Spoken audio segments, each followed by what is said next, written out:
Sir. Wait. Hindi maganda yung mic. Patanggal. Nako. Parang bitin pa.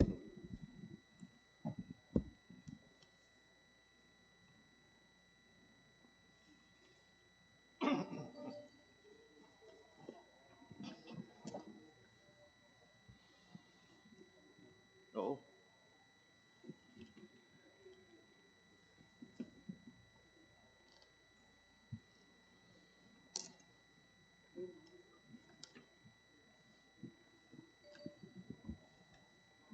Good morning, ladies and gentlemen.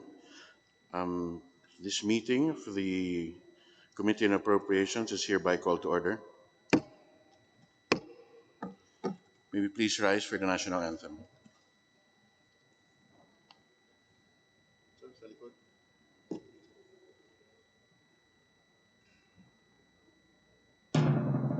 Bayang magiliw, perlas ng silanganan, alam ng puso, sa titik mo'y buhay. Lupang hinirang, tuyat ka ng magiting, sa manlulupit, di ka masisingil. Sa dagat at bundok, sa simoy at sa langit lumabang, may nilak ang tula at awit sa paglayang minamahal. Ang kisap ng watawat mo'y tagumpay na nagdidinig. Ang bituin at araw niya kailan mapay magdidilig. Lupa ng araw ng warahangin kong sinta, buhay ay langit sa piling ko. Aming ligaya dapat may mga ating at mamatay ng dahil sa'yo.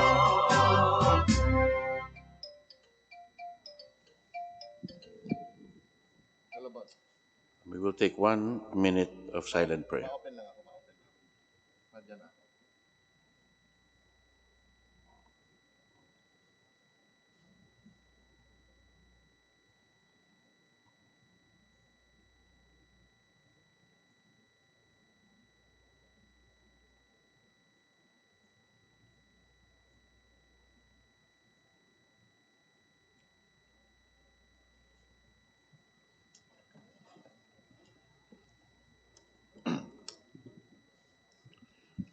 So, again, good morning, ladies and gentlemen.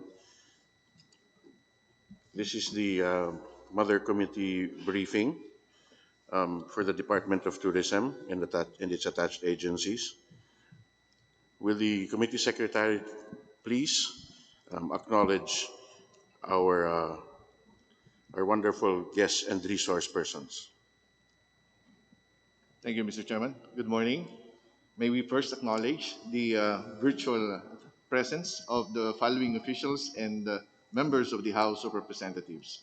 Deputy Speaker Evelina Escudero, Deputy Speaker Deogracias Victor Sabellano, Deputy Majority Leader Ria Cristina Fariñas, Deputy Minority Leader Shari Antan, Senior Vice Chairperson Elinita Milagros Ermita Buhain, Vice Chairperson Lorna Bautista Bandigan, Vice Chairperson Jocelyn C. Lim Caichong, Vice Chairperson Luisa Loren Cuaresma, Representative Sergio Dagoc, Representative Hector Sanchez, Representative Joy Mayra Tambunting, Representative Angelo Marcos Barba, Representative Franz Castro, Representative Abdullah Dimaporo, Representative Mario Vittorio Marvi Marino, Representative Fernando T. Cabredo, Representative Jocelyn P. Tulfo, Representative Sol Aragones, Representative Florida Rida Robes, Representative Rico B. Heron, Representative Aloy Lim,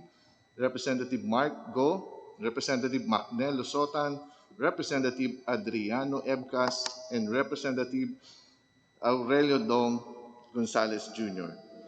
May we also acknowledge the physical presence at the session hall of the Secretary of the Department of Tourism, Secretary Bernadette Romulo Puyat,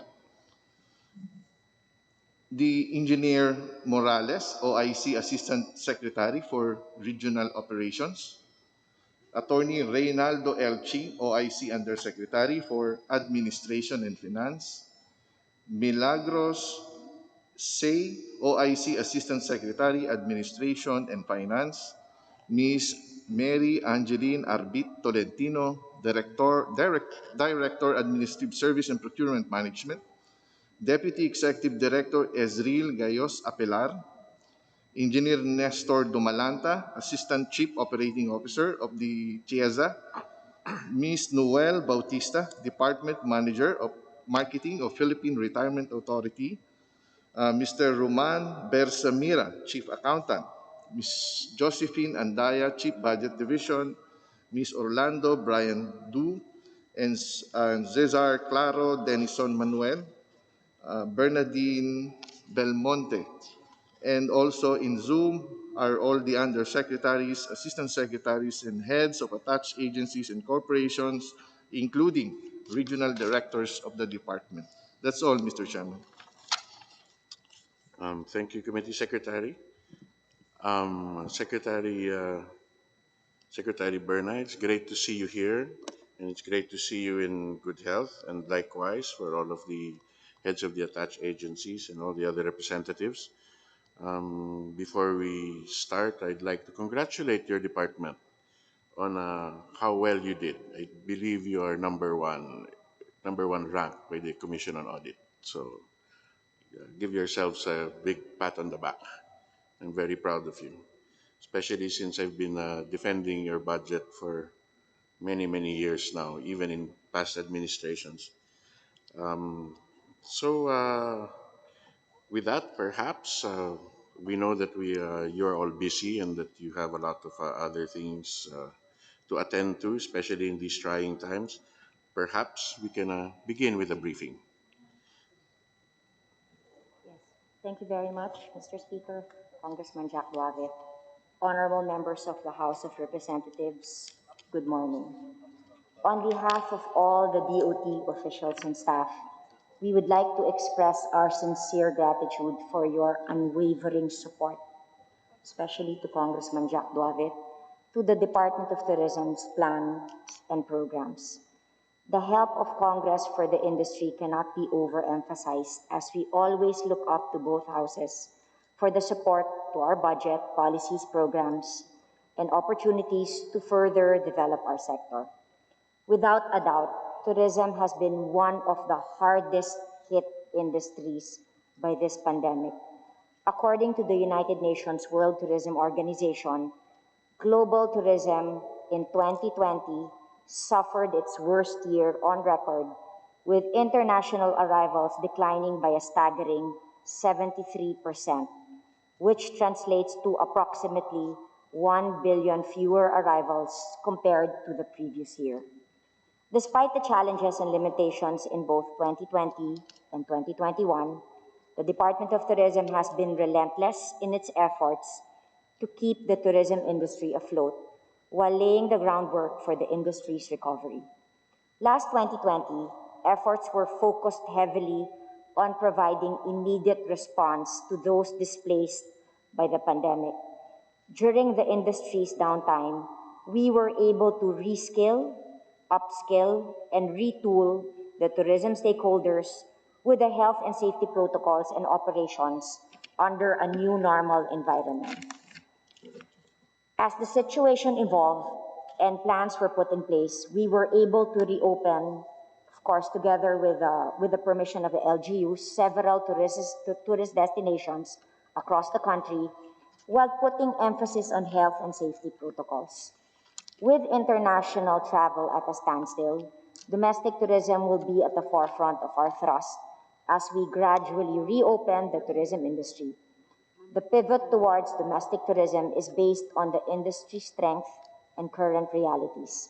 Ladies and gentlemen, I am pleased to present our budget presentation for fiscal year 2022. Our presentation will cover the following. First, the DOT's performance and accomplishments for fiscal year 2020 and January to June of fiscal year 2021, the agency's policy thrust for fiscal year 2022, and the DOT's plans, programs, and proposed budget for fiscal year 2022. Before we go into a presentation of the DOT's programs, please allow me to provide a brief overview of the state of the global travel and tourism industry that has been greatly affected by the current pandemic. Based on the recent UNWTO World Tourism Barometer report issued in May of 2021, the global travel industry suffered a decline of 72.9% on international visitor arrivals in 2020. In the ASEAN region, the decline in visitor arrivals ranged from 79% to as much as 85% in 2020. And similar to our ASEAN neighbors, the Philippines registered a decline of 82% from 8.26 million tourist arrivals in 2019 to 1.48 million arrivals in 2020. Consequently, the Philippines registered an 82.58% dip in visitor receipts from 9.1 billion US dollars in 2019 to 1.6 billion dollars in 2020. The impact has become all the more significant as in 2019, the Philippines achieved its highest numbers in terms of foreign arrivals, domestic trips, tourism revenue, and employment. The decline in 82% of foreign arrivals from 8.26 million tourists in 2019 to 1.48 million arrivals in 2020. It came side by side with the decline in domestic trips by 77.9% from 109,752,403 in 2019 to only 24,250,000 in 2020. Domestic tourism expenditure also posted a decline of 82.3%, amounting to 55.6 billion compared with the previous year's 3.14 trillion. Employment in tourism was estimated at 4.6 million in 2020, lower by 18.1% compared to the 5.72 million in 2019. Share of employment in tourism to total employment in the country was recorded at 11.9%. The contribution of tourism direct gross value added to the Philippine economy, as measured by the gross domestic product, is estimated at 5.4%, which amounted to 973.31 billion pesos and is lower by 61.2% compared with 2.51 trillion in 2019. Last September 2020, we presented the strategic thrusts of the department to support its budget as follows: to ensure the responsive and timely formulation of the policies in support of safe and fun tourism, to cultivate convergence to develop and promote sustainable domestic tourism, and to enhance capacity among tourism workers to ensure employability and productivity. In fulfillment of that thrust, we achieved the following: the issuance of 50 health and safety guidelines in the operations of tourism-related enterprises under various levels of community quarantine restrictions, a total of 11,059 accredited tourism enterprises compared to the 9,442 accredited enterprises for fiscal year 2019. The DOT received the World Travel and Tourism Council, or WTTC, Safe Travel Stamp last September 2020. The stamp allows travelers to recognize governments and businesses around the world which have adopted health and hygiene global standardized protocols. As of August 19, 2020, the DOT has recognized and issued the WTTC Safe Travel Stamp to two tourism destinations, namely Baguio City and Boracay, and to 184 accommodation establishments nationwide. As of the same date, 878 DOT accredited tourism enterprises applied for the Philippine Safety Seal certification, which is an interagency government initiative that includes the DILG, DTI, DOLE, among others. Of these, 775 were released while 103 applications are still on process. The Philippines also participated in over 14 international meetings and conferences, the ASEAN, APEC, the United Nations, World Tourism Organization, and the Pacific Asia Travel Association. Other accomplishments include the reformulation of the National Tourism Development Plan of 2006 to 2022 to review and recalibrate its targets, strategies, and programs for 2021 and 2022, which will guide the development of tourism in the new normal, and the development of the Philippine Tourism Manual on Climate Change, which will feature guidelines, national and local policies, strategic priorities, and approaches on climate change adaptation and mitigation. Pivoting to domestic tourism is the priority of the DOT to jumpstart the recovery of the industry. One of the key actions of the department was to recalibrate and create new products and tourism circuits. 2020 has seen the conduct of various product development initiatives that are continuing in 2021. At the moment, 44 tourism circuits have already been validated, spanning the entire country from food trips, crawls, and caravans. The development of products and circuits is a continuing process. 71 more circuits are in the pipeline for development and validation, covering all the regions of the country. Partnerships have been forged and travel consortiums formed for the packaging and selling of new tourism products. To create interest in our tourism products, online events have been organized as we pivot to a new normal environment. DOT and the Tourism Promotions Board have also conducted hybrid events that blend into an online and on-ground experience. To maintain the presence of the Philippines in international markets, trade development initiatives have continued, including participation in hybrid and virtual travel fairs and the organization of B2B sessions with Philippine sellers and market-based buyers. To provide a strong foundation for the development, enhancement, and recalibration of tourism products identified in the NTDP, we have conducted preparatory activities such as the development of product resource inventories and roadmaps, health and safety protocols for specific tourism products, and product-centric capacity building for product stakeholders. The DOT is also undertaking the development of tourism bubbles.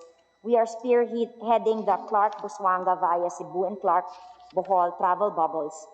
Originally scheduled in late August and early September, the tentative date of implementation was moved to October this year due to the recent travel restrictions. To enhance capacity among tourism workers, the DOT formulated the Philippine Tourism Human Resource Development Plan 2021 to 2025 to address challenges and issues faced by the tourism industry. The plan is geared towards achieving its vision of harnessing world-class competent tourism professionals through a harmonized tourism education.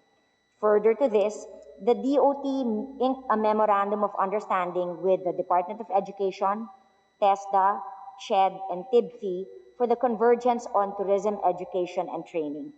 Under the DOT's Tourism Industry Training Program for 2020, a total of 558 trainings were conducted.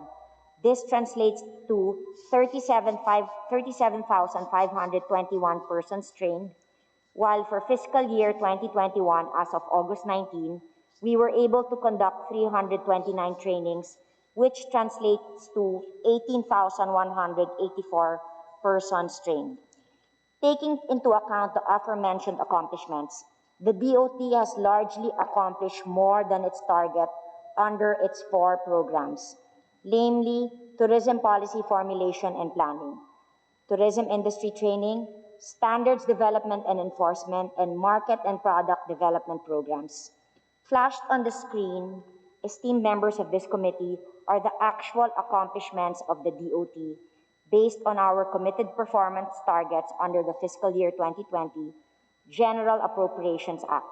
Most of these programs that exceeded the target were due to several strategies, policies, and action plans that were implemented to address the current scenario and because of our shift to online platforms, which allowed us to mount more trainings virtually and reach more people. On the other hand, programs that did not meet the target were due to activities that were halted and postponed due to the changes in community quarantines. In the next slide are the physical accomplishments of the DOT for the first semester of fiscal year 2021. Similarly, for this year, the shift to virtual activities and travel restrictions brought about by the community quarantines contributed to the performance of our 4 priority programs. To achieve our physical targets for 2020, we spent 1.91 billion pesos out of the 2.09 billion budget in fiscal year 2021, with 91% utilization rate. From January to July of fiscal year 2021, we have utilized 39% of our allotment. As with previous years, our utilization is accelerating towards the end of each fiscal year, as most of our PAPs, especially our big ticket projects, will be implemented in the second semester of fiscal year 2021. Further, changes in quarantine classifications have also affected the implementation of our programs and activities. These changes include reschedulings or postponement. Rest assured, we will be able to use our appropriations before the end of the year. Again, I would like to thank our Congress for the Bayanihan 2 funds, which has greatly helped the tourism industries and its workers throughout the pandemic. The DOT, through our regional offices and in partnership with the LGUs, rendered administrative support to DOLE and SB Corps to ensure the effective implementation of the Bayanihan assistance programs to benefit our tourism workers, including tour guides and MSMEs. The DOT and SB Corps have given access to zero interest, no collateral loans with a loan term period of up to 4 years, including a corresponding grace period of up to 2 years. 1 billion pesos was allotted for the Tourism Roads Infrastructure Program through DPWH as provided under Bayanihan Act 2. The DBM has downloaded the fund to DPWH Central to be downloaded to the regional offices. TRIP projects considered in the said additional funding allocation were selected from the ongoing TRIP projects from 2020. In our bid to reopen domestic tourism, the DOT and Tourism Promotions Board first signed a memorandum of agreement with the UPPGH and the Philippine Children's Medical Center to subsidize 50% of the RT-PCR testing cost of local tourists traveling to destinations that have been declared safe for travel by the IATF and local government units.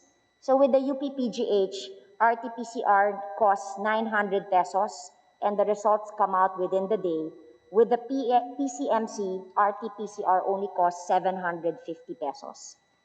There were more than 74,000 domestic tourists who applied for this program and were tested from January to August of 2021.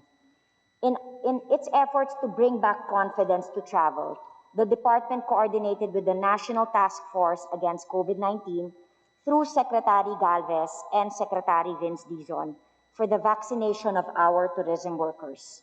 As of August 30, 2021, the DOT regional offices reported 45.18% vaccination coverage of 219,263 tourism workers in A1 hotels. A1 hotels are the ones who work in isolation and quarantine facilities. Also regular hotels, other tourism enterprises, and tourism support services. Pursuant to the Supreme Court decision on the Mandanas-Garcia petitions and Section 17 of the Local Government Code, the department recognizes the need to lay down measures for the seamless transition of functions to the LGUs, given their additional funding and responsibilities beginning fiscal year 2022. Some of the functions of the DOT's tourism policy and planning and locally funded project under the branding campaign program shall be devolved to the LGUs. For the fiscal year 2022, we intend to push forward with its objective of ensuring the sustainability, resiliency, and inclusiveness of tourism based on the following strategic thrusts.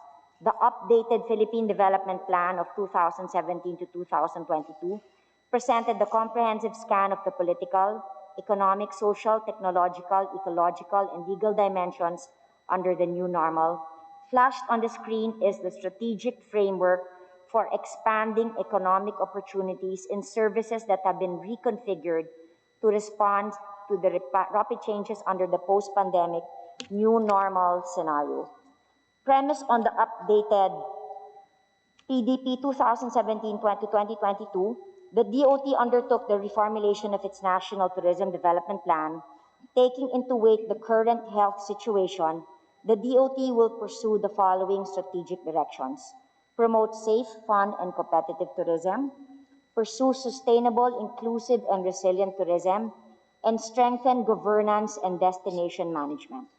While the DOT has reformulated its NTDP for 2016 to 2022, it is now currently working on a new NTDP for 2022 to 2028 as a legacy document that will be submitted to the next administration, building on the work done and enhancing further strategies.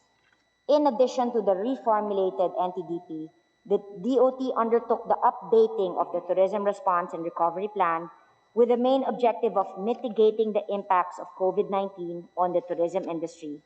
The plan is anchored on, first, ensuring protection of jobs and safety of tourism workers, visitors, and communities; supporting the recovery of tourism enterprises; and third, rebuilding confidence and growing demand in domestic and foreign markets.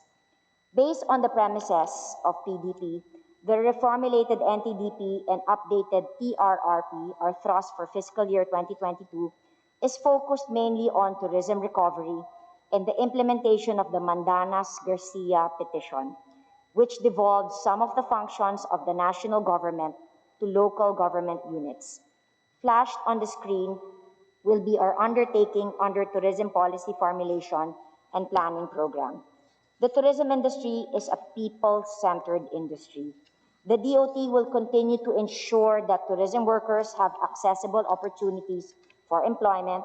In this regard, we seek to reskill and upskill the tourism industry's human resource by providing relevant capacity building programs that are responsive to the needs of the tourism value chain.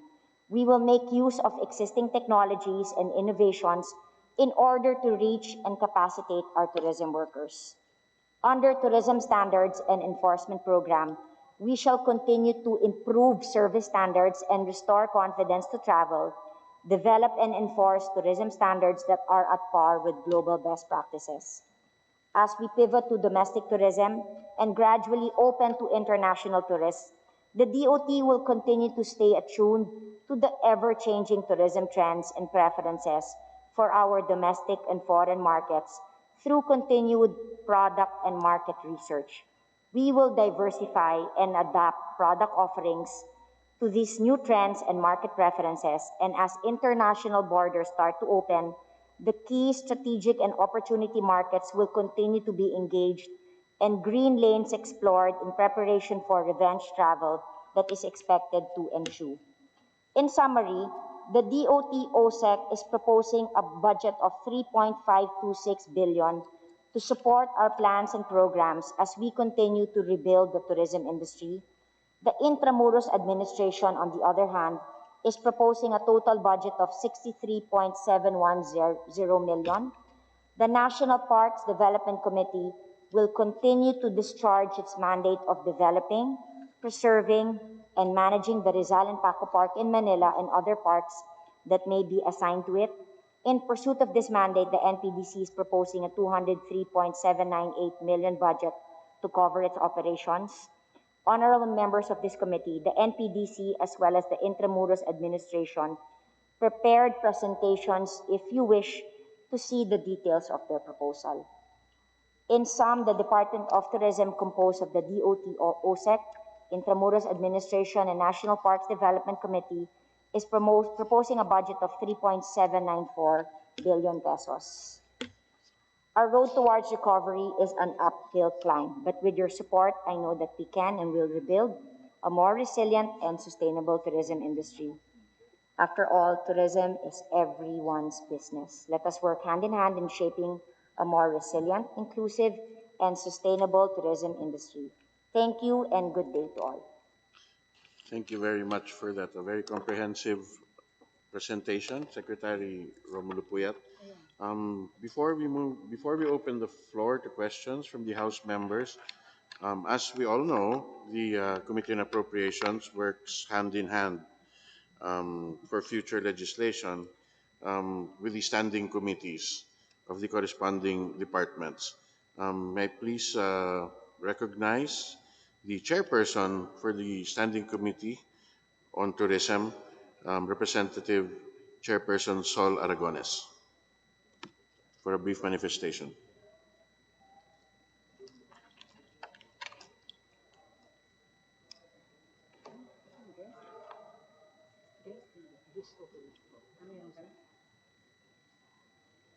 Thank you very much, Mr. Chair.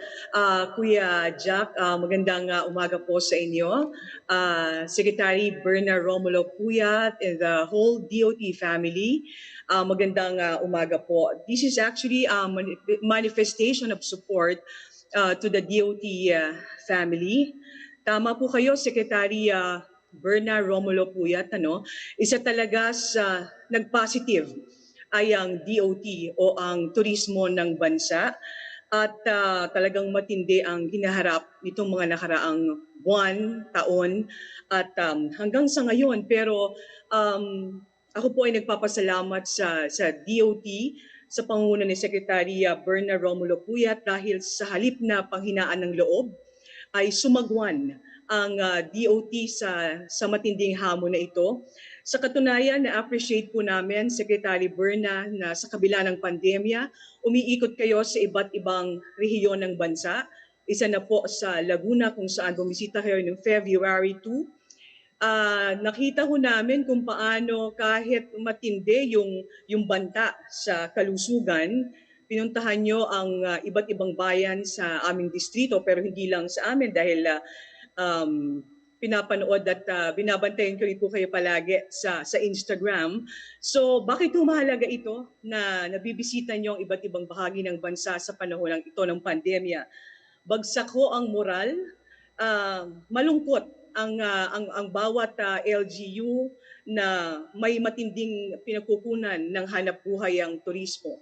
Pero para sa DOT na bumibisita doon, nangungumusta, inaalam paano pa pwedeng makatulong lalo na sa health and safety protocols ng ating mga tourism workers ay malaking bagay po yon sa amin.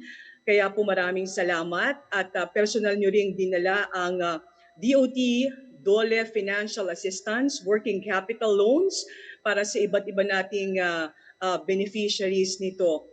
At gaya po ng nasabi nyo kanina, 45% na ng tourism workers ang vaccinated. So, malapit na. Halos kalahati na ho ang nabakunahan at ito'y malaking bagay na patuloy at kahit papaano yung magsisimula ulit ng pagbangon ng turismo ng bansa.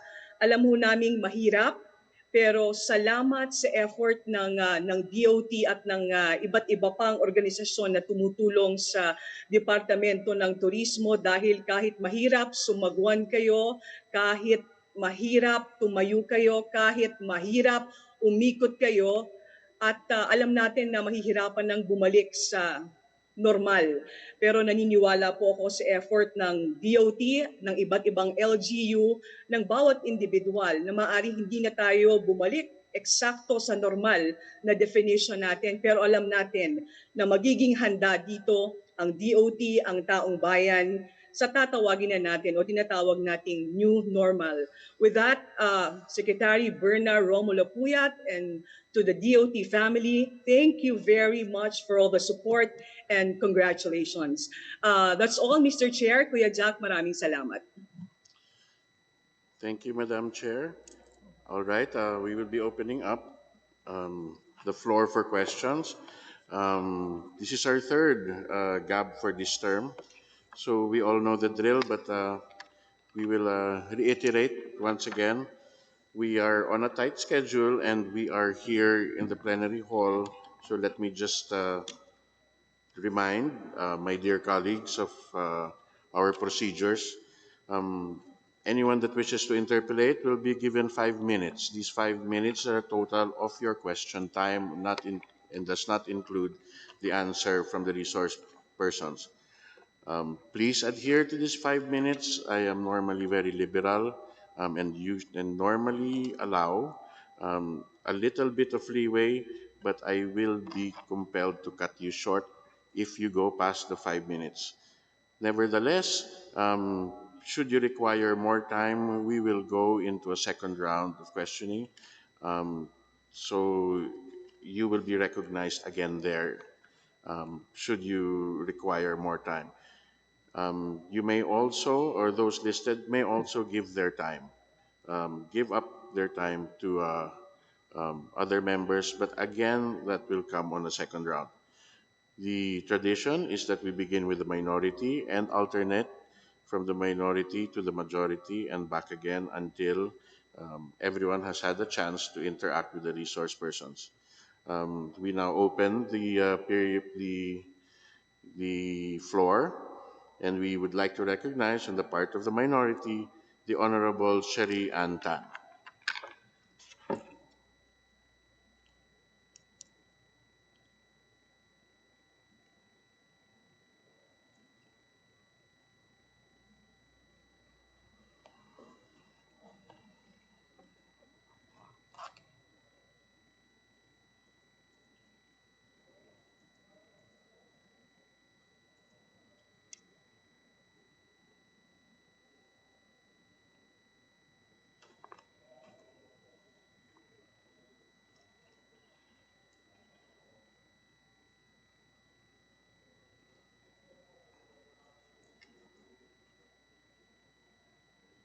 You said change. Okay ka naman. First time mo ba lumabas? First time mo ba lumabas? Comsec, is Rep Tan logged on? And does she have a stable connection? Video, wala pa si... Naka-off lang yung video, ayaw mag-unmute. Okay, there she may be experiencing some technical difficulties. Um, may we recognize on the part of the minority the Honorable Franz Castro.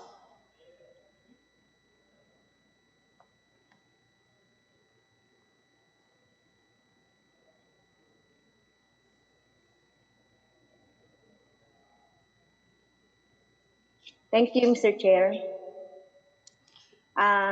Can I be heard, Mr. Chair? Can I continue?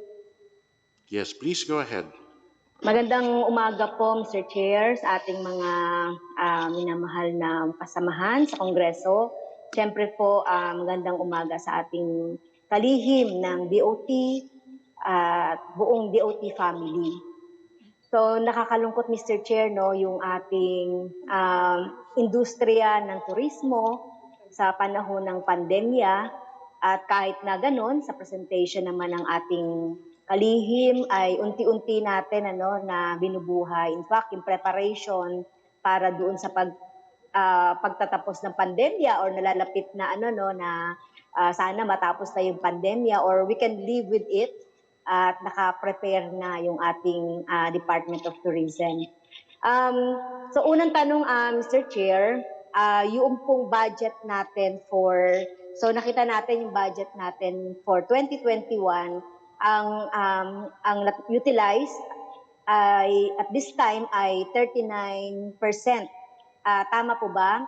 So ano po ba yung kalakhan ng mga programa ng DOT na this last quarter ay isa sa katuparan po, Mr. Chair? Especially, I'm interested po doon sa kung meron tayong COVID response COVID response program at saka syempre doon sa pagkakapacitate ng ating mga tourist stakeholders.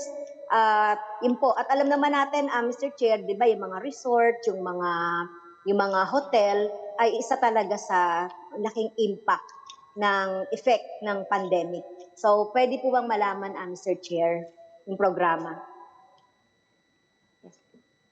Thank you, Mr. Chair, ma'am. Normally po, for the first 6 months, even pre-pandemic, ganun po talaga yung budget utilization. It's 39%. Minsan 31 to 39%. Kasi lahat ng mga projects talaga historically ng DOT is in the last part. Pero with regard to COVID response, tuloy-tuloy naman po yung COVID response. Yung pag-a-accredit to make sure that all the resorts and the hotels are accredited and pass the health and safety protocols. Tuloy-tuloy pa rin po through the TPB, nagbibigay po kami ng yung gaya po nung nasa Baguio, yung Visita Online Registration System para makatulong sa mga LGUs magbukas. Kasi yung Visita, yung online registration system, yun po, we give it for free at yun po para ma-detect, malaman nila kung saan pumupunta yung mga visitors around their tourist spot. Tuloy-tuloy pa rin yung programa natin, yung pag-subsidize ng 50%. Para yung mga, kasi yun po yung reklamo, yung RT-PCR test daw napakamahal. So sa PCMC, 750 pesos lang po siya. And with the help of Secretary Charlie and Secretary Vince Dizon, iniikot po kami ng buong Pilipinas para ma-ensure natin na ma-vaccinate yung ating active tourism workers. Galing po kami sa Baguio and we are happy to say na as of today, 100% na po vaccinated yung ating tourism workers. Now, with regard to the other projects, yung hindi po COVID, yung the normal projects on the second half of 2021, I leave that up to muna kay Yusek Verna to discuss ano yung projects and then to ask Chris.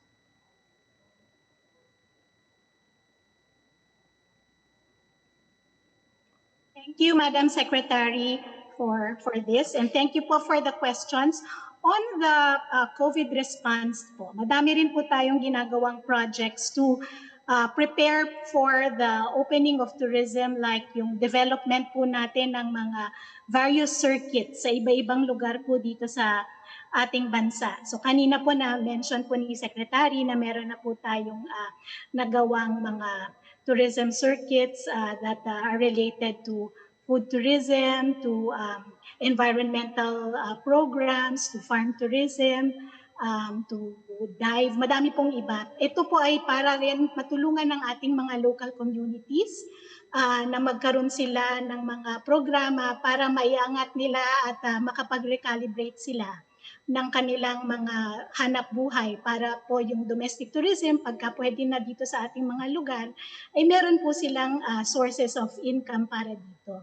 Na-mention din po kanina yung capability building program. So ano ho yan, madami yan, may upskilling and reskilling programs din po tayong pinapatupad sa tulong ng ating mga regional offices at mga LGUs po para matulungan din po ang ating mga stakeholders na ma-equip sila for tourism development to prepare po for the opening and rebooting of the tourism industry. So ito po yung mga ginagawa natin sa DOT. Thank you po, Mr. Chair. Doon po sa updating, no, baka pwede lang po ako makakuha, Mr. Chair, noong kanilang data on doon sa mga apektado nung pandemya, especially yung sa tourism industry, how many workers po yung mga naapektuhan, at saka yung mga ayuda po na naiano natin, na mga naibigay natin, yung mga or yung mga kasi po ang tourism industry, marami po dito yung mga MSMEs, di po ba, no, yung mga MSMEs. So ano na po ba yung mailagay din po sa report yung naitulong natin doon sa ating mga MSMEs na kabilang doon sa ating tourism industry, Mr. Chair. Yes, can the department provide the same to the House? It would be very useful, not just for the Honorable Castro, but also for the rest of our members. Thank you, Honorable Castro. Would you like to proceed? Thank you for that comment, Mr. Chair, para po iprosige natin itong ng DOT, yung industriya, kasi napakahalaga po nitong industriya ng turismo. Bagamat hindi malaki yung impact globally noong pandemic, Pero alam niyo po, malaki ang potential kasi ito naman pong local industry natin, local tourism natin. Ito naman po yung pinagkukuhanan ng ano no, meron din po bang program na mga ang ating Department of Tourism, Mr. Chair, para yung mga local tourism industry naman natin kasi ito naman yung malaking pinagkukuhanan din po natin ng ano no, ng malaking revenues. So kung meron po no yung baka pwede pong ma-relate po sa atin ng ating department, Mr. Chair. Yes, Honorable Castro. We will do that.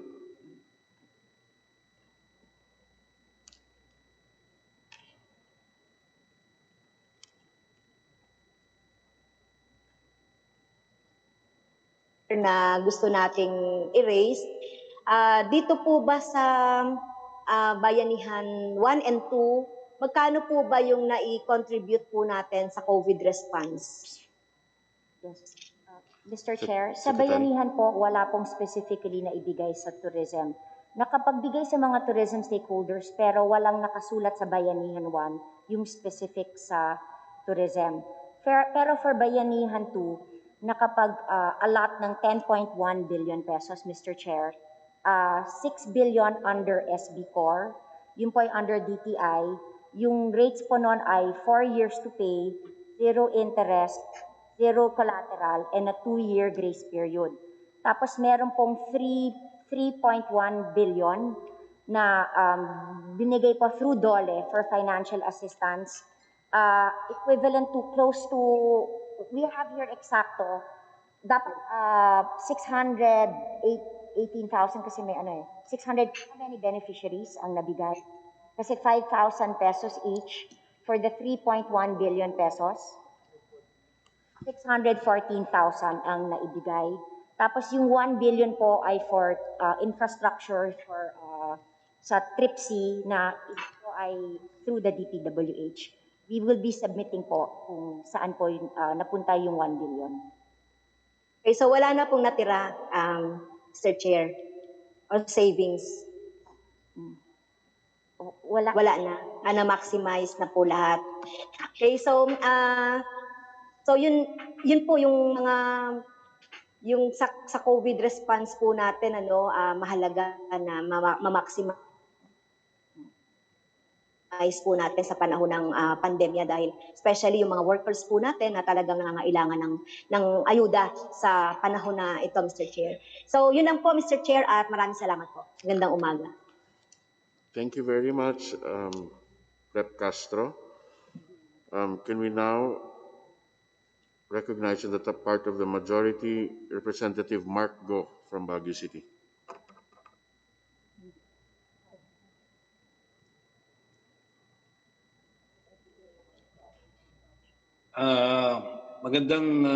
Thank you, Mr. Chair.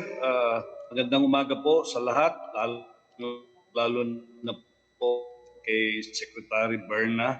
Kasama po namin sa dito noong September 1, dito po sa Baguio.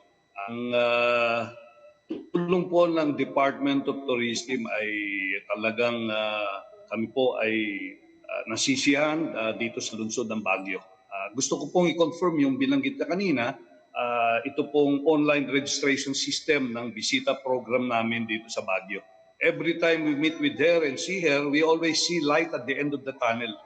Kaya kami po ay talagang nagpapasalamat sa Department of Tourism, hindi lamang po sa national level ng departamento, kundi na po pati rin dito sa regional office. Ako po ay talagang masigasig na gusto ko pong dagdagan sana ang budget ng Department of Tourism. Binabanggit ko po kay Secretary Berna, yung budget nila ngayon na 3.7 lang. Sa akin pong tingin dahil po sa malaking kontribusyon ng turismo sa ating bansa at yung masigasig na pagtatrabaho ng departamento, sa palagay ko po kailangan dagdagan yan. Alam ko po very prudent ang ating pong secretary sa paggastos ng pera ng Department of Tourism at nakita po natin yung binanggit nyo kanina, yung report ng COA ay napakaganda po ito. Pero having said that, ako po'y naniniwala na kung pwede nating dagdagan yan. napakaliit po ng kanilang, wala man silang capital outlay dito sa kanilang proposal. Ang pinakamalaki po rito yung MOOE at nakita naman natin yung kanilang ginagawa po dito. Kung papayag po si Secretary Berna, ako po ay nagsasuggest na kung pwedeng dagdagan yan yung kanilang budget. Alam natin ang kontribusyon ng turismo sa ating gross domestic product, ang pagbibigay ng trabaho sa ating mga kababayan, pati na yung mga taxes na binabayaran ng mga iba't ibang tourism-oriented establishments. Hindi po natin baliwalain yan o hindi natin pwedeng baliwalain yan kasi ito'y nakakatulong sa ating bayan. Having said that, Mr. Chair, if it will be okay with our Secretary, as I stated, I propose that we consider additional budget to them. And I will leave that to the Secretary to present to us, probably not before finalize the budget. And I would be, at gusto ko rin po magpasalamat, hindi lamang po sa tulong niya sa bisita program namin dito. Po siya nandito, she was a witness to the vaccination of our tourism workers. At nakita ko po yung tuwa ng ating pong mga kababayan dito sa lungsod ng Baguio. Kaya umaasa po tayo na ito ay ma-implement din sa ibang lugar. Kaya kung sana magawa natin din ito sa iba't ibang lugar, mas maganda po ito. So wala po akong gustong itanong sa kanya. Ang gusto ko lang ay kung meron siyang additional na items na gustong isama sa budget, ay kung pwede tayong bigyan nito, Madam Secretary. At again, inulit ko yung aking pasasalamat sa ating Department of Tourism, kay Secretary Berna, kay Director Joby ng CAR DOT, at lahat po ng mga opisyal ng Department of Tourism. So again po, maraming salamat po at God bless Madam Secretary at sa ating pong kasama sa Kongreso. Thank you. Thank you, Chairman Go. As we will see, some of the attached agencies will be in need of augmentation, and we thank you for your support in advance. The Chair would like to now recognize the Honorable Representative Sara Ilago.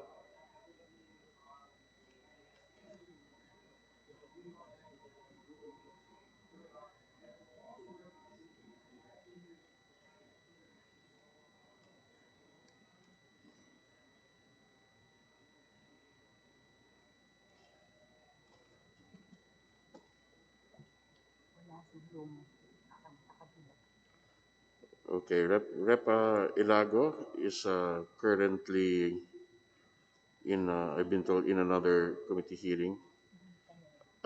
Is the Honorable Shari Ann Tan back online?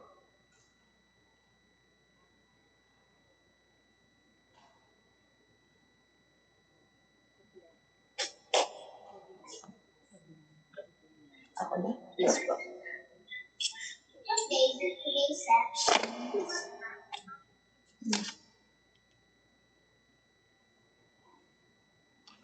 Yes, the Honorable Tan is recognized.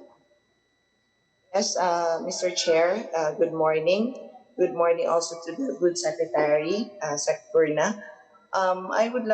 Mr. Chair, I would like to thank the Secretary for the support she has extended to Samar Province and to the second district of Samar, particularly for the development and promotion of secret kitchens of Samar. Tourism Promotions Board funded also for the enhancement of the brand value of secret kitchens of Samar, particularly for the marketing and promotions program for the province dun sa culinary heritage program. And the office also funded for the product development and capacity development for the secret kitchens of Samar. So Sec Berna, thank you so much for the big support.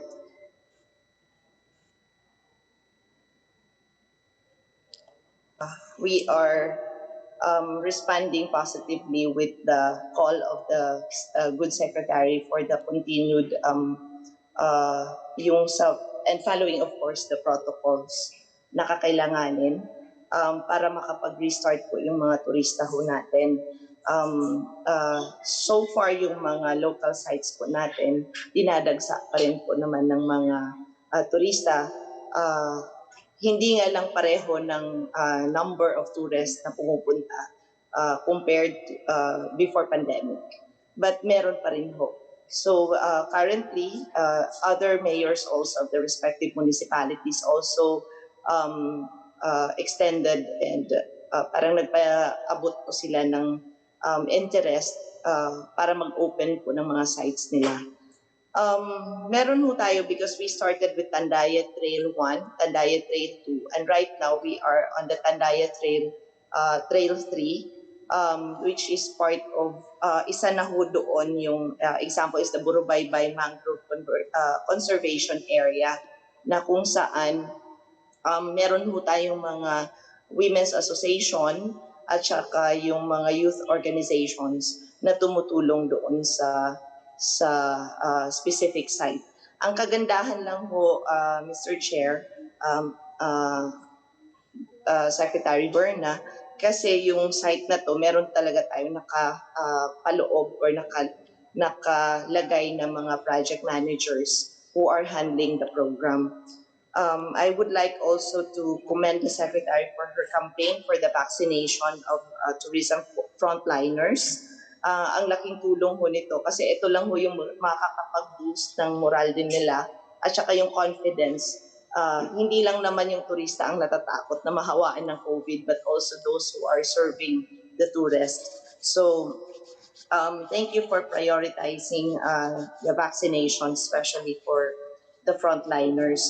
And marami na ho tayong mga community-based organizations na nagsiserve po dito sa circuit who are vaccinated already. And then we are also grateful to SecPerna for the yung sa bayanihan po natin, yung camp cash assistance program, around 6,000 plus yung nag-benefit mo ng mga banig weavers, yung mga tricycle at saka yung mga habal-habal drivers natin, yung mga yung nakapaloob dun sa circuit natin sa tourism. So ang laki ho ng tulong nila na naibigyan po natin sila ng ganun. So nagpaparating po rin po sila ng pasalamat nila. And yung ano ko po ngayon, yung tanong ko po sana, considering that the global health situation and the rising case of COVID-19 in the Philippines, medyo it made us difficult to make a tourism reboot until this time. So, what is the assistance of the DOT dun sa tourism frontliners natin? Masasali po pa ba sila sa Bayanihan 3 program ng government? Yun po yung first question ko. Yes, Mr. Chair. We spoke to Dolly.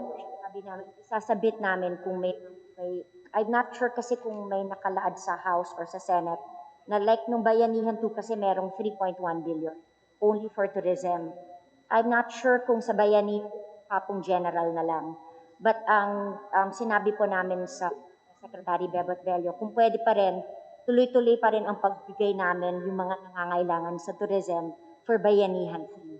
So, kahit na general, we will continue to endorse yung ating mga tourism stakeholders. Maraming salamat po, Mr. Chair, to our good secretary. Kasi ang laki ho ng tulong nung naibigay natin dun sa Bayanihan 2. I hope we can have a good representation also to the Dolly family that they will also consider for the Bayanihan 3 to have also intended for our frontliners for tourism. Kasi ngayon po talagang kailangan ho ng mga pamilya nila. And then my second question po, Mr. Chair, is about in view of the forthcoming full devolution, has the DOT come up with a comprehensive program that will give focus on preparing the LGUs transition to taking in more responsibilities in the development and promotion of their tourism resources? What are the specific programs will be rolled out in 2022 to increase the capacity of LGUs as far as the tourism governance is concerned? So, kasi po, dito sa ground, when I discussed this with the mayors and Gov Tan, uh, medyo ano pa sila, yung in limbo pa sila kung ano ba talaga yung ano ba yung role na gagampanan, additional roles na gagampanan ng mga local executives. And then I think we need to capacitate them also kasi iba pa rin po yung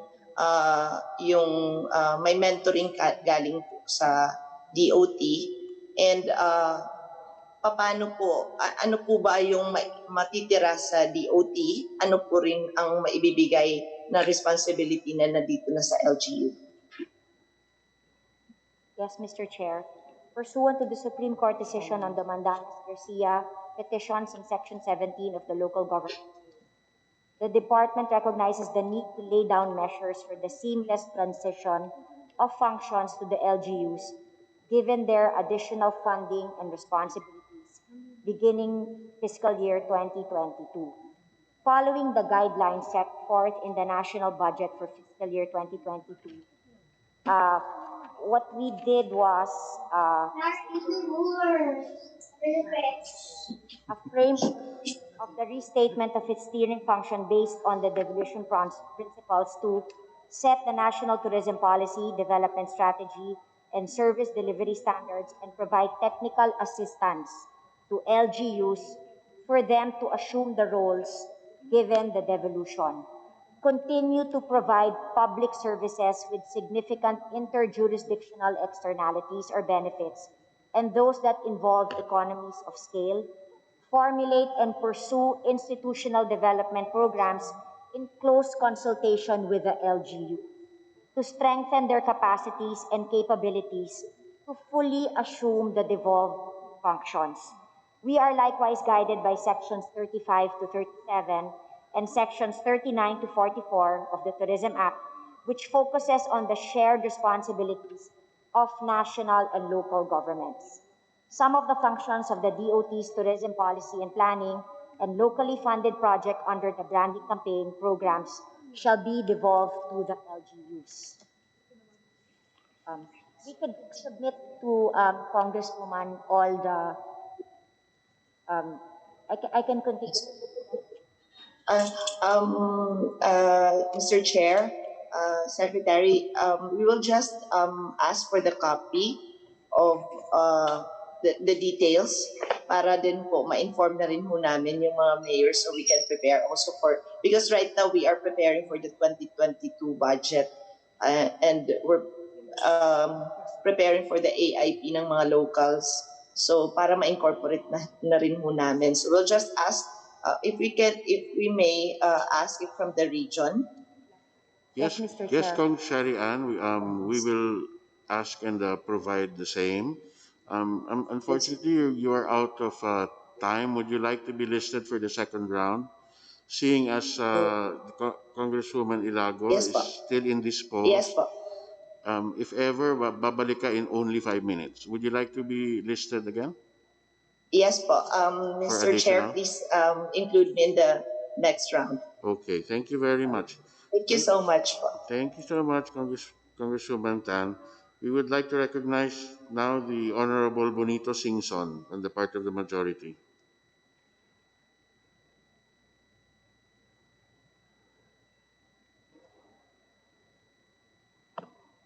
Thank you, Mr. Chairman.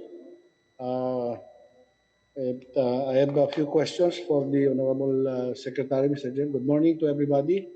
Please proceed. Okay. To Mr. Chairman, I'd like to ask the Secretary if the department has any specific program for the development of tourism in Vigan, Ilocos Sur, considering that vegan has been consistently included and mentioned in their various advertising materials? My first question, Mr. Chair. Yes, Mr. Secretary? Yes, continuous po yung ating tulong sa vegan sa Ilocos Sur. In fact, number one, nagbigay po tayo ng financial assistance also through the DOLE, doon po sa Ilocos Sur, lalo na sa vegan. Number two, uh, we also gave yung amin online registration system, care of the TPB. Yun po binigay rin natin para makapagbukas na po ang vegan nung nakapagbukas. Number three, we are already getting the count para sa vaccination po ng ating mga tourism workers doon, lalo na po yung mga kalesa drivers. So we will be asking for an allocation for the tourism frontliners para po sa Vigan at saka sa Ilocos Sur. Number four, through the tuloy-tuloy naman po, kasi totoo po yung sinabi ni Congressman Benito, na tuloy-tuloy naman po talaga laging nare-recognize ang vegan all over the world. So palagi siya kasama sa ating mga branding campaigns, promotional campaigns all over the world para maging top of mind, hindi po mawala. Thank you, Mr. Chairman.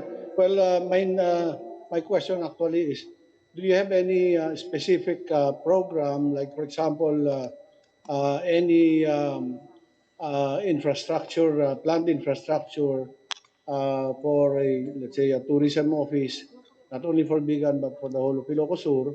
And then aside from that, the development of tourism-related industries that will be an additional attraction, no? Because when tourists come to the local tourist areas, very often tourists expect to bring home a small souvenir item, no?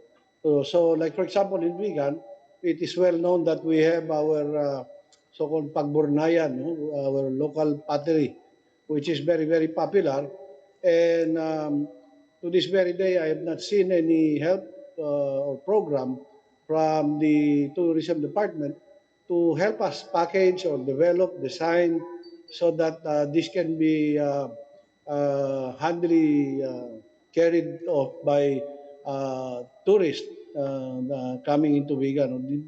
That will add value to their trip and added value to our economy because then we will be generating a lot of income for the locals. Aside from that, we have also the more famous abel making. So far, maybe the tourism department can help us with the packaging, with the developing, designs, and promotions as well, no? To help us properly promote these products. Aside from that, we have a traditional jewelry making, no, in the town of Bantay, which is adjacent to Vigan.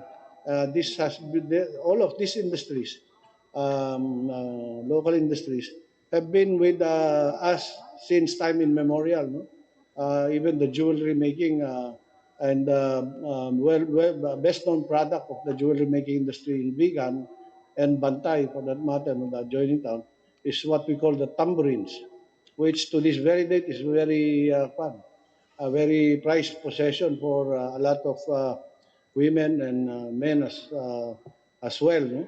Because this goes hand in, this is a very good accessory, jewelry accessory for our local barong and formal ladies' dresses. And I haven't seen any program that would. We don't want people to be just coming in and then eating. We want them also to go home with a piece of souvenir items that are locally produced, locally developed, and traditionally made in vegan. Mr. Chairman, may I ask? May I ask the one to respond to that, Mr. Chair?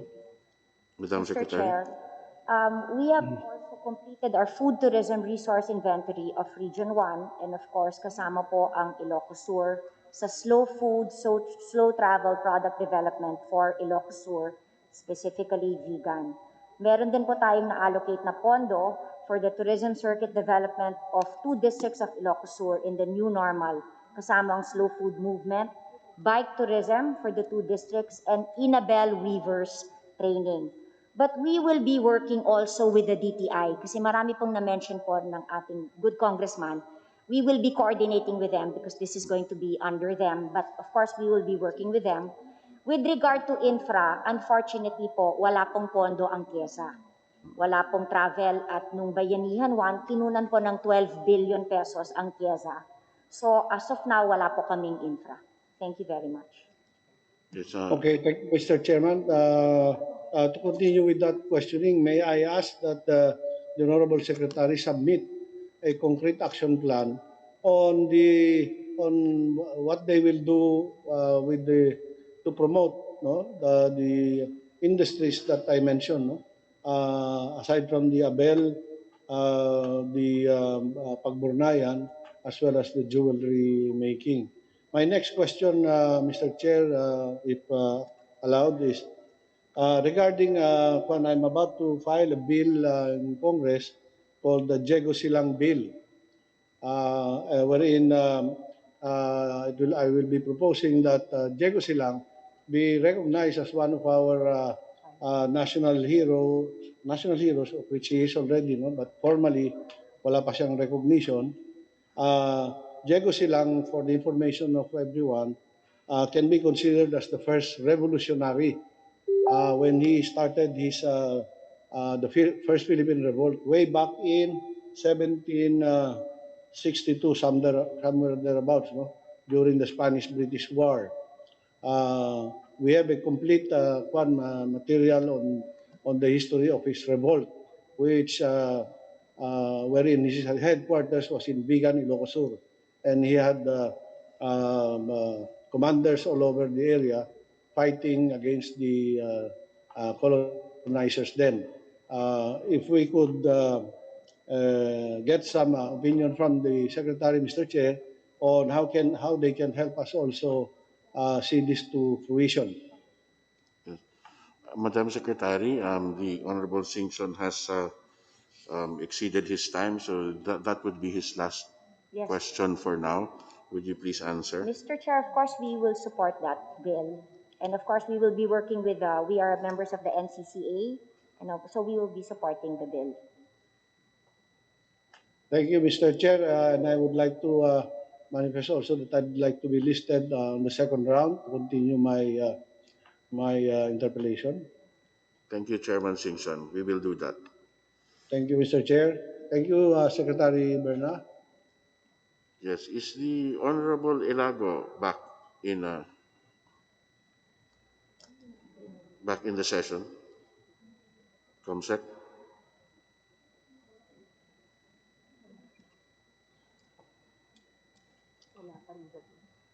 Okay, we would now like to recognize the Honorable Crystal Bagatsing from the City of Manila.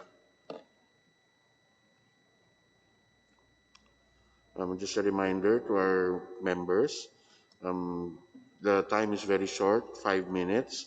Then we do appreciate all the courtesy. Good morning, Mr. Chair, Yes, yes, Crystal, and to just a the reminder. DOTR family. Can you hear me? Yes. Good morning, Congressman Bagat Singh.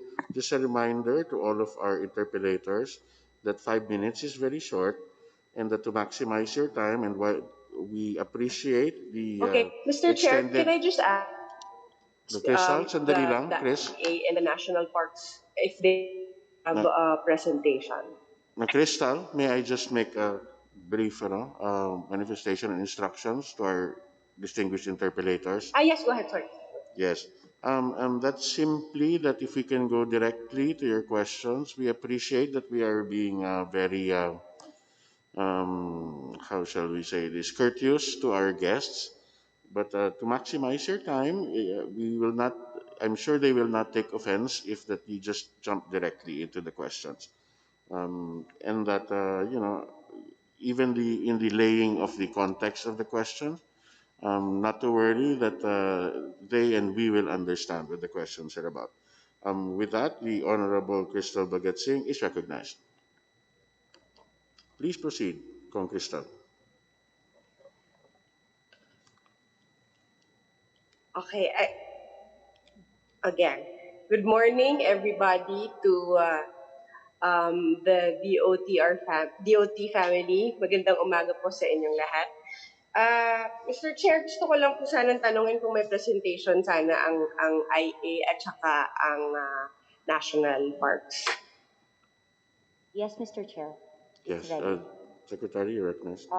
We could start with IA.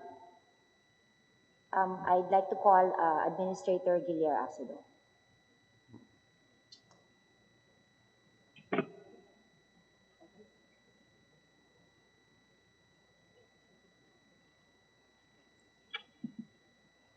We also have with us Jezreel, Deputy Executive Director of National Parks. Secretary, Yes. may I ask that you just lift the face shield just a little bit because it is we cannot hear you. It's very muffled. Anyway, we have sufficient, we are very compliant in our social distancing. Pwede ko na ba tanggalin? Thank you.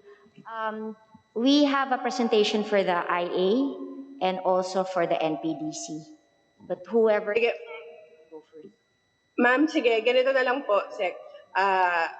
Mr. Chair, in the interest of time, baka I can just go straight na lang to my questions and then maybe we can just ask them to give us a copy of their presentation. Yes, please. Yes. Okay. So let me go to my question right away then. My question would be for Intramuros. Mr. Chair, I would like to know how the informal settler and housing relocation is doing with regards to Intramuros. Good morning, Mr. Chair, if I may. Yes, representative of IA is recognized. Mr. Chair, the program of the Intramuros administration, the simple program, is currently ongoing, and we are actively implementing it along with the Socialized Housing Finance Corporation.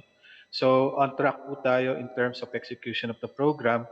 We have initially identified po the first families that will be moving for this fiscal year. So this is a voluntary relocation resettlement program po. It's socialized housing. Hindi po siya forced eviction, hindi rin po siya yung pinipili. Wala pong pilit na nangyayari, nagaganap. So meron pong first families that will be moving will be 70 ang data po namin. All voluntary po ito. And that they will be, we have identified a property po sa may wrong Rizal for this one. Okay, maraming salamat po. Mr. Chair, kaya rin po ako nagtatanong regarding this kasi kahapon po ay nakakuha ako ng tawag mula sa mga residente ng Balon area na tinatawag natin. May concerns lang po sila kasi ang unang napag-usapan ay ang relocation nila ay mangyayari sa Cavite. Tapos ngayon, sa Rizal na po. May iba pa bang options na tinitignan para sa kanilang relocation? Humihingi lang ho sila ng pagkakataon baka sakaling pwedeng mas malapit-lapit naman po. Yun lang naman. Mr. Chair, may mga tama po si Congressman Crystal na may na-identify na po talagang property initially noon sa Cavite. Meron din pong na-identify din po sa Bulacan. Kaya lang po, based do sa evaluation ng Socialized Housing Finance Corporation, may mga problema po in terms of the legal ng property. So, pinakita po namin yung property sa Morong at 70 of the informal settlers naman po have expressed their approval of it. Pero kung ganun pa naman po, of course we will discuss this po with our partners sa SHAPC para po mabigyan pa rin po sila ng ibang options. Okay, and Mr. Chair, hingi na lang po ako ng meeting baka sakaling pwede na lang kaming sabay makipag-usap ng Intramuros Administration at kasama ng mga barangayan na nakatira sa Intramuros. So, with that, my next question is, given the current state of tourism, how much is the proposed budget of Intramuros administration and the national parks set by the DBM, and is this enough? What was the proposed budget of the IA and NPDC to DBM, and how can we help our tourism get back on its feet? Admin G, can you answer that? I'll just mention the budget that is given to us for Intramuros administration was 63.7 million, and for NPDC it was 203.79 million. To answer, kulang po. I think Admin G can explain yung Intramuros administration, and also Deputy Executive Jezreel will also explain kung bakit kulang. Thank you. Thank you po, Secretary. Mr. Chair, with respect to the budget allocation po, actually we submitted to DBM a proposal of 268 million, 268.7. Unfortunately po, it was cut down to 63 million lang po eh. Ang ibig pong sabihin nito is ang natira pong budget for us to work on, given the fact na wala pong may restrictions pa sa pagtanggap ng turista, ay 23% lang po ang matitira for conservation, maintenance, and other works ng Intramuros Administration. So, ang diniscuss po namin ito kay Secretary at sana po ay matulungan kami na makatanggap pa rin po ng additional budget para lang po sa operations ng Intramuros Administration. The additional budget po will go to security, will also go to maintenance lang po eh. So, nothing will go to for salaries naman po, for bonuses. Wala pong ganon. It will be basically to ensure the security and maintenance of the parks and also the sites that we are conserving po. Thank you. Yes, national parks. Yes, thank you, Sec and Admin G. Mr. Chair, for the National Parks Development Committee, for our supplemental needs, our Tier 2 projects for 2022, we have an urgent priority to transfer our NPDC offices to the central section.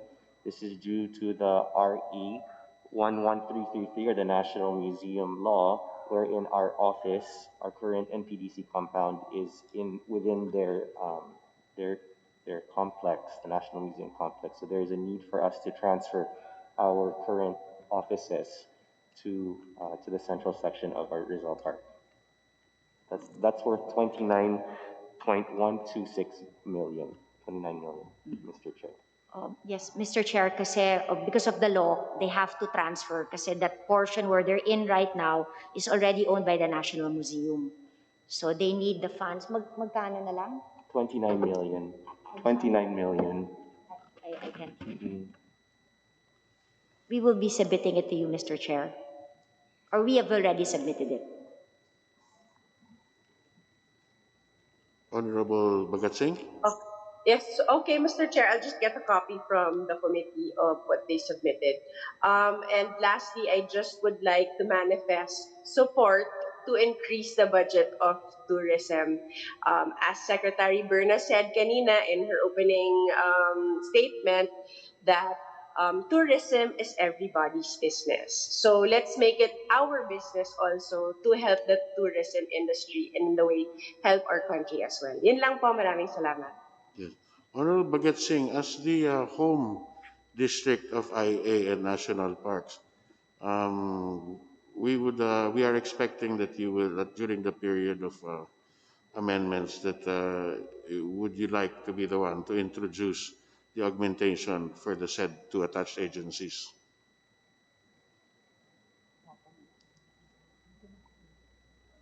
Don Cristal? Yes, yes, Mr. Chair. Yes, of course. Okay, then we will await that at the proper time. Thank you, Congresswoman Bhagat Singh. Thank you very much, Mr. Chair.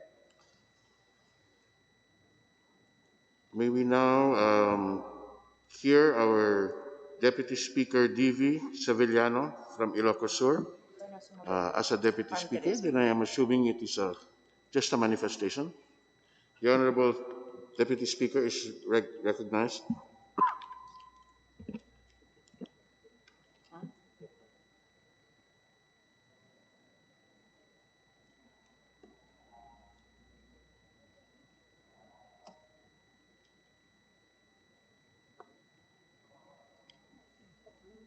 Sino ba? Rudy? Ayaw mo. Is muted?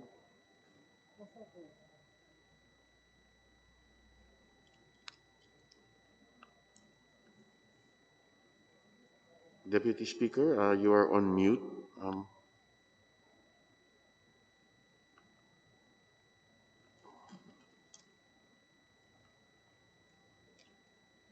Wala si kanana na lang. Okay. Manifestation. It appears that the Deputy Speaker Civilian is having technical difficulties. May I recognize the Honorable Sabiniano Kanama for a manifestation.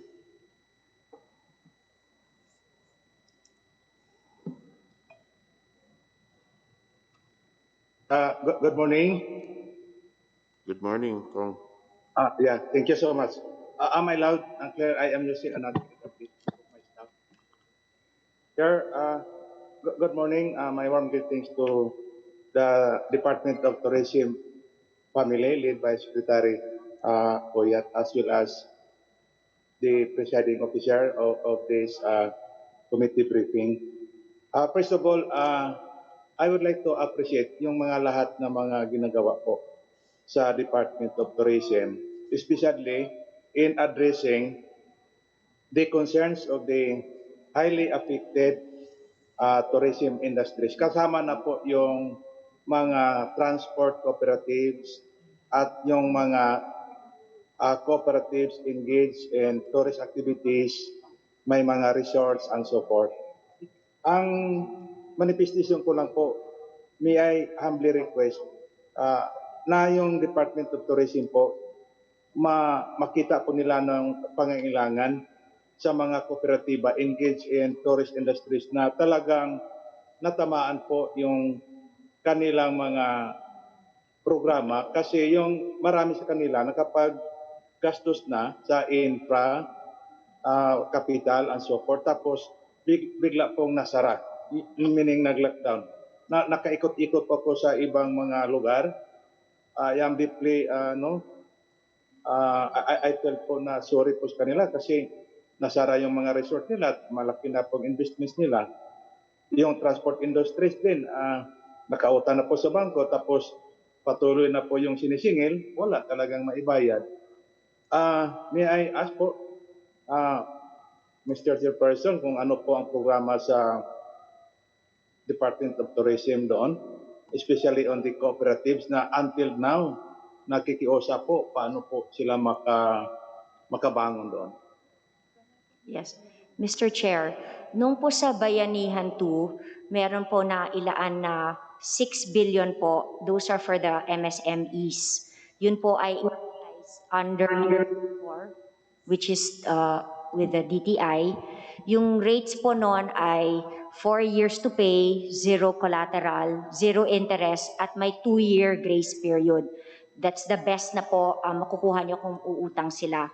Tapos po, nung nabigyan po sa Bayanihan 2 ng financial assistance through the DOLE, nabigyan naman po, hindi lang po ito nilimit sa mga nagtatrabaho sa hotel, kasama po, like gaya po ng sabi ni Congressman Sharitan, kasama po dito yung mga pedicab drivers, habal-habal, tricycle drivers, bangkero, lahat po yon ay kasama. So yun po ay the under Bayanihan 2. Ngayon po, kasi lahat po pag umiikot kami, ang gusto po nila ay bakuna. Again, when we talk about vaccination, we only don't talk about yung mga nagtatrabaho sa hotel. Kasama like gaya ng sinabi namin nung nasa Boracay, sa Baguio, sinama din namin yung mga pony boy, lahat, yung mga land transport, lahat po ito kasama sa pagbakuna. Nung sa Palawan, ganun din po. Sinama rin po lahat, everybody in that destination, sinasama po namin sa active tourism workers. Now, tuloy-tuloy naman po ang ating mga training under yung parang Filipino brand of service under the new normal. Tuloy-tuloy po ito. And yun po ang ginagawa po natin. Unless you want to add, mukhang okay naman po. Yeah, thank you for that, Mr. Chairman. May I continue? So, may I be allowed na mag-submit po kami Ako po as the representative of the cooperatives po, we would like to express our heartfelt thanks po our dear secretary. If we will be allowed, we will make a sort of inventory sino-sino pong pwede makaabil po doon sa sinasabi po ni ma'am. Can we directly submit it to your office or saan po namin i-submit yung mga request nila? Kasi marami pong tumatawag sa akin saan daw sila magpasaklolo. So I am happy of that announcement na mayroon palang available na programs. Saan po namin i-submit, madam? Mr. Chair, yung po sa Bayanihan to Financial Assistance, yung allocation ng tourism po, tapos na, ubos na. Pero tingin namin pag sa Bayanihan 3, kung pwede pa rin kami mag-endorse, but we will be submitting it po to your office. Kung sino po yung pwede mag-avail nitong financial assistance. And yung request po ninyo, ibibigay po namin, i-endorse po namin sa DOLE. Thank you for that. Hopefully, dito po sa Bayan ni Andre, kung matuloy at saka yung sa budget ninyo sa 2022, makasama po yung mga packages para po doon sa mga cooperatives na natamaan po. Ako, I personally, and in behalf of the Coopnatco Party List at sa mga kooperatiba, we fully support the Department of Tourism's plans and programs, including your budget, at saka kung may mga proposed increases, we fully support po. Lastly po, Madam Secretary, may I be allowed to have a meeting with your regional director po sa Region 10? Kasi natandaan ko po, there was a time, nag-usap po kami, may isa po siya commitment sa akin doon, hindi lang masyadong natuloy. May I be allowed to have another meeting with her? Yes. The regional director of Region 10 po, kung nandito po siya, on a separate meeting po. Mr. Chair, what region? Region 10. Region 10, of course. Yeah. Thank you. Is it okay? Of course, Mr. Chair. Our regional director is with us online right now, and she will set up a. Can we have a meeting this afternoon after this briefing? Yes, Mr. Chair. Thank you so much, Mr. Chairperson. That's all in behalf of the Coopnatco Party List. Thank you so much.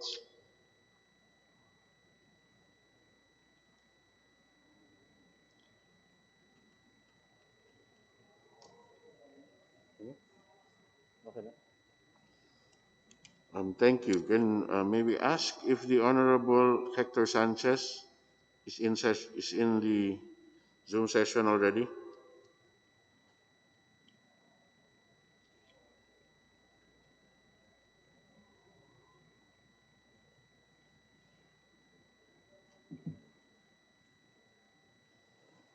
Good morning, Mr. Chairman.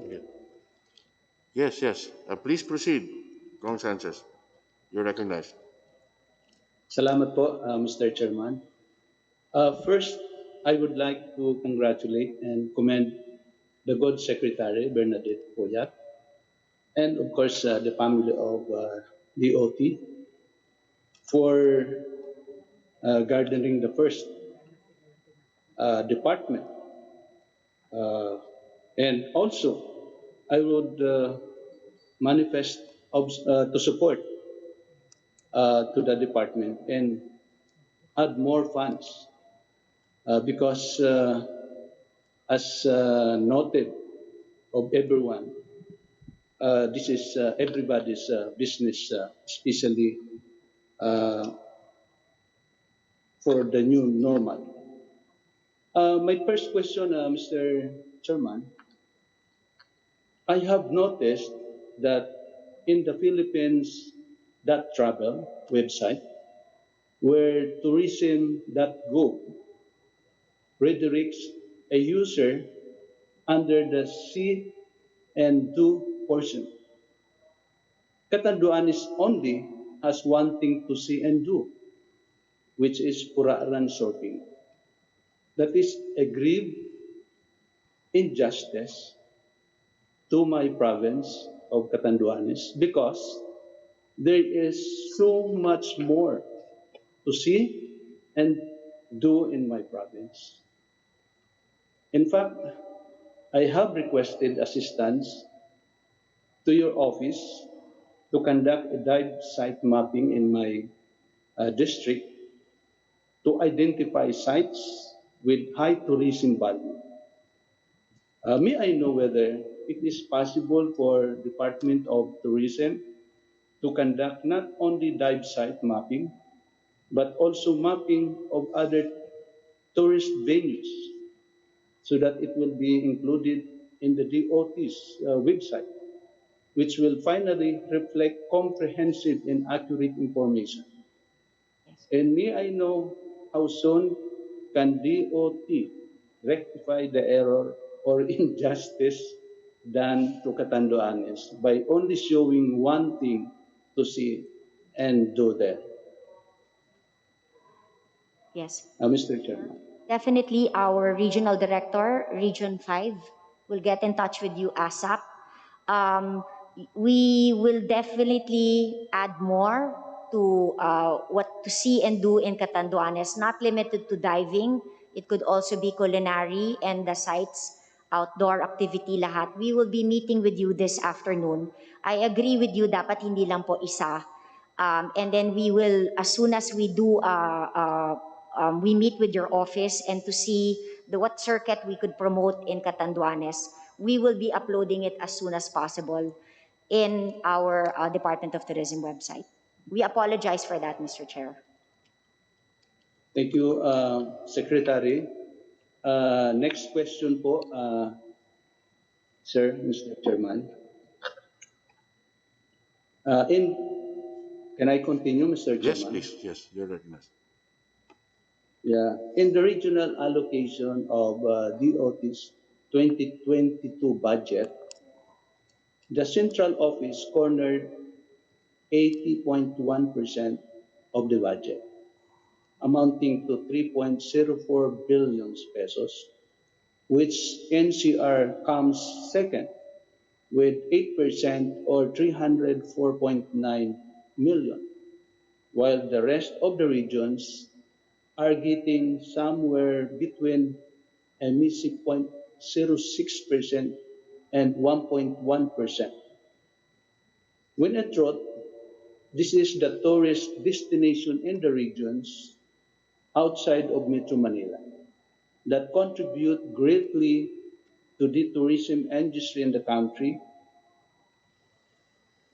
My question is, how will it be possible for these regions to improve the quality of tourism and support investment programs and tourism-related infrastructure and other programs to facilitate access to tourist spots with such inconsequential amount, Mr. Chairman?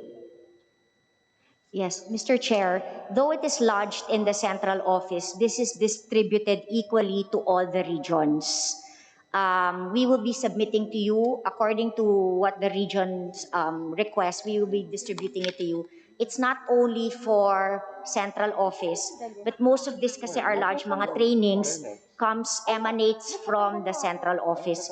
But this does not mean that nasa central office lang po. This is distributed in all the different regions. In fact, for 2021, we will be submitting to you yung mga projects and our regional director, Herbie, will be submitting to you yung mga projects natin for 2021 and also for 2022. But rest assured, hindi po ito centralized sa NCR or sa OSEC. Thank you.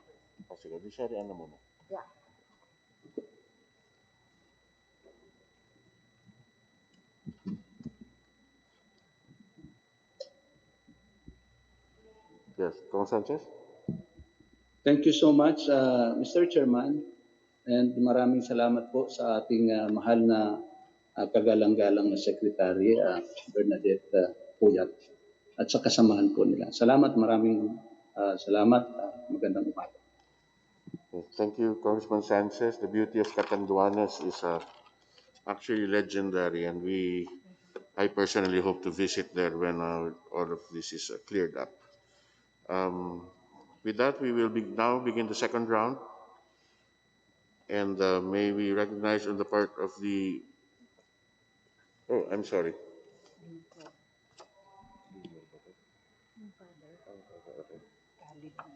Oh, I am sorry. There is still another item just now updated. May we please recognize the Honorable Abdullah Dimaporo.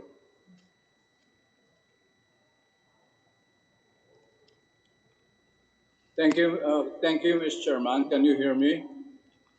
Please proceed. Thank you again, and good morning to you and everyone, especially to our good secretary, Berna. Uh, Mr. Chairman, uh, not only is the good secretary very attractive to tourists and to all of us, but she is very competent in developing our tourism. Uh, and I agree that we should increase her budget because the money that she spends for us will also gain money for the Philippines. With the tourists coming in, we will have more foreign currencies, and the value of the pesos will be protected, may even increase. And also, Mr. Chairman, if we increase their budget, they can work more with the local governments in developing tourism in the provinces. And those who have left their respective province will be attracted to return. And even those in adjacent provinces will also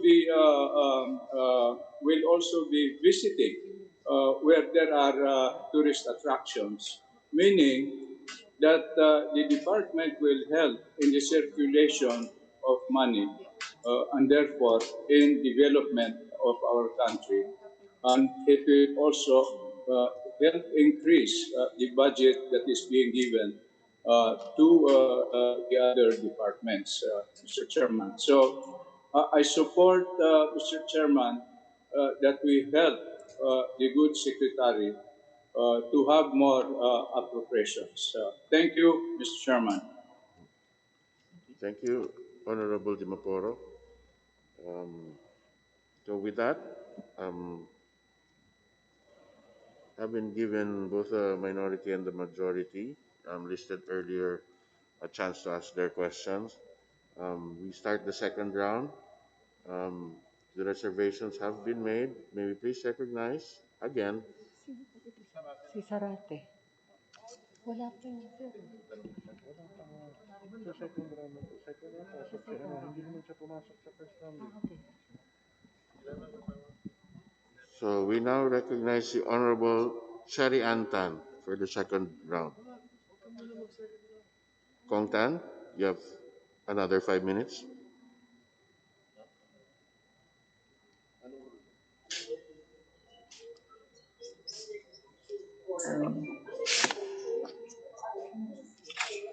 Mr. Chair, good morning. Welcome back. Yeah. My fourth question third question after sa yung nauna kong set. Will DOT continue to provide infra support for site development? Example, the Santa Rita Boardwalk. Kasi meron na po kaming project for the San Juanico lighting. And then FIES already funded for the boardwalk ng Santa Rita.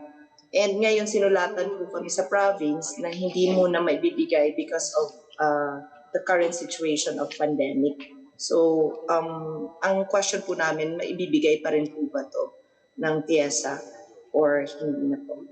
Yes, Mr. Chair, as we all know kasi wala pong pondo ang TIESA ngayon for Bayanihan 2 na nakuha po yung 12 billion.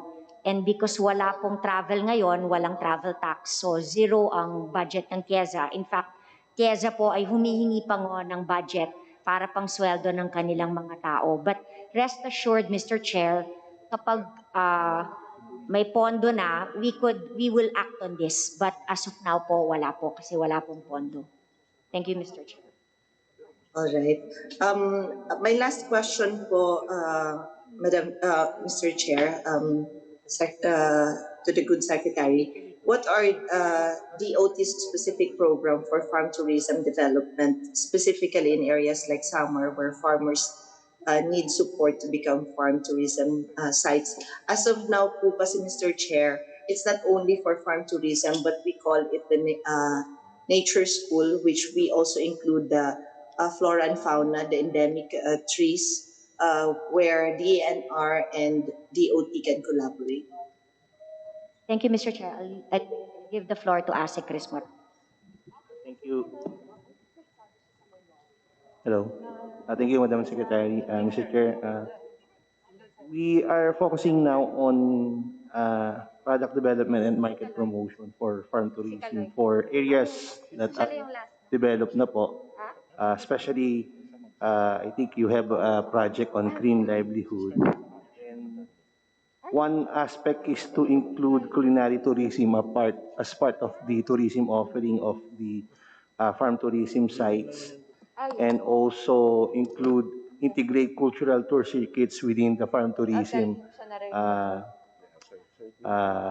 camps or sites. And another aspect of the uh, strategy or framework of the DOT now is to link our farm tourism camps to or sites to our DOT accredited establishment, wherein we will have an ecosystems that our farmers and fishers operating the farm tourism sites, linking them to other players of the value chain like the network of hotels, restaurants, and resorts that will allow them to directly sell their products, to have community-led and sustainable farm, not only farm tourism, but more of a agri and tourism industry. Thank you, Mr. Chair. Mr. Chair, we will also ask for Mr. Chair, yes, uh, we we would like to ask the OT if we can have several sites in the province to be included. Uh, Matutuwa ho yung mga people's organization namin. And lastly, we would like to invite the good secretary because the last time I received a communication from the regional office that the good secretary has a plan to had that plan to visit us and have experienced the Tandaya Trail, and at the same time somehow savor and taste the culinary, the secret kitchens in the province of Samar. I hope we can invite her again and introduce her to our people's organization. Again, we are very much willing and eager to show him around in the province of Samar. Again, thank you, Mr. Chair. Thank you, Secretary Berna. Thank you. Thank you very much. And may we now recognize the Honorable Bonito Singson.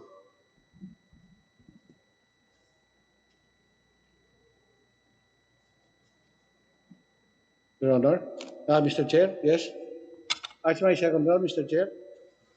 Yes, Kong Singson, you have 5 minutes. Okay, thank you. For my second round, I'd like to expound on my questions earlier. No? As far as the Diego Silang issue is concerned, Mr. Chair, Madam Secretary, will you be able to allocate some funds for the proposed putting up of a statue for it will become a tourist spot again, no? Complete with history, and it will become a the tourist spot the within vegan, because we propose to put this up in the same area where he had his headquarters during his revolt. Can the department help us with funding on this, and or if not, designing the whole complex? Since I noticed that in your budget, you have an allocation of market and product development for about 2 billion.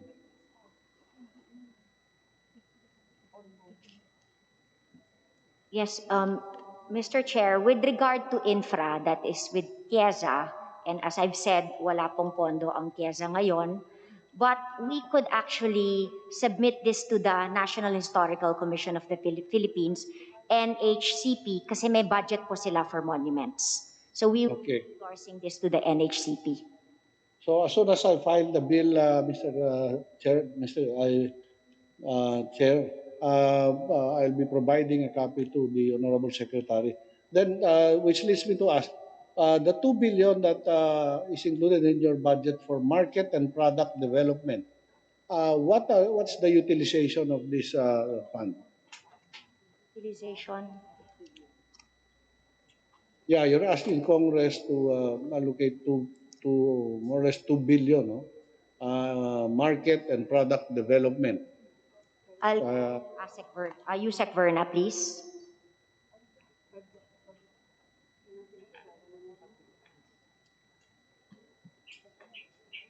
Thank you very much, Secretary. In terms of utilization, for the 2 billion, this is still projected for 2022, Your Honor. But for 2021, we have actually already almost used up the budget for, we are 39%. My question is, Mr. Chair, my question is, what does market and product development mean? No? Oh, okay. Thank you very much. The Department of Tourism being, as it is called, tourism, probably your product is tourism sites, tourism, so what do you mean by market and product development? Thank you very much for the clarification, Your Honor. For product development, in the National Tourism Development Plan, there are what we call 10 different product portfolios that are mentioned there. So these are different products that are linked to the various resources of the Department of Tourism. So included here are products, for example, like health and wellness tourism, dive tourism, farm tourism, nature-based tourism, culture-based tourism, MICE tourism. So these are various products po that are being developed. So, when you say products, these are products that you develop for sale or these are what we call tourism. In the context po of tourism, ang products po is what we call the tourism experience. So tourism experience. So, yes, po. Can you put this in layman's language? How can I experience your product, market and product development worth 2 billion? In relation to, let's say, what I'm talking about as far as vegan is concerned, where you yourselves are using vegan to promote your agency. However, okay, you do not seem to feel the market and product there. Okay po. In relation po sa product development, normally in the case of the Department of Tourism, what we do is we conduct assessment of various destinations depending on the products that are identified. Like for example, in the case of vegan, we can give you an example that we're looking at it as a food tourism destination.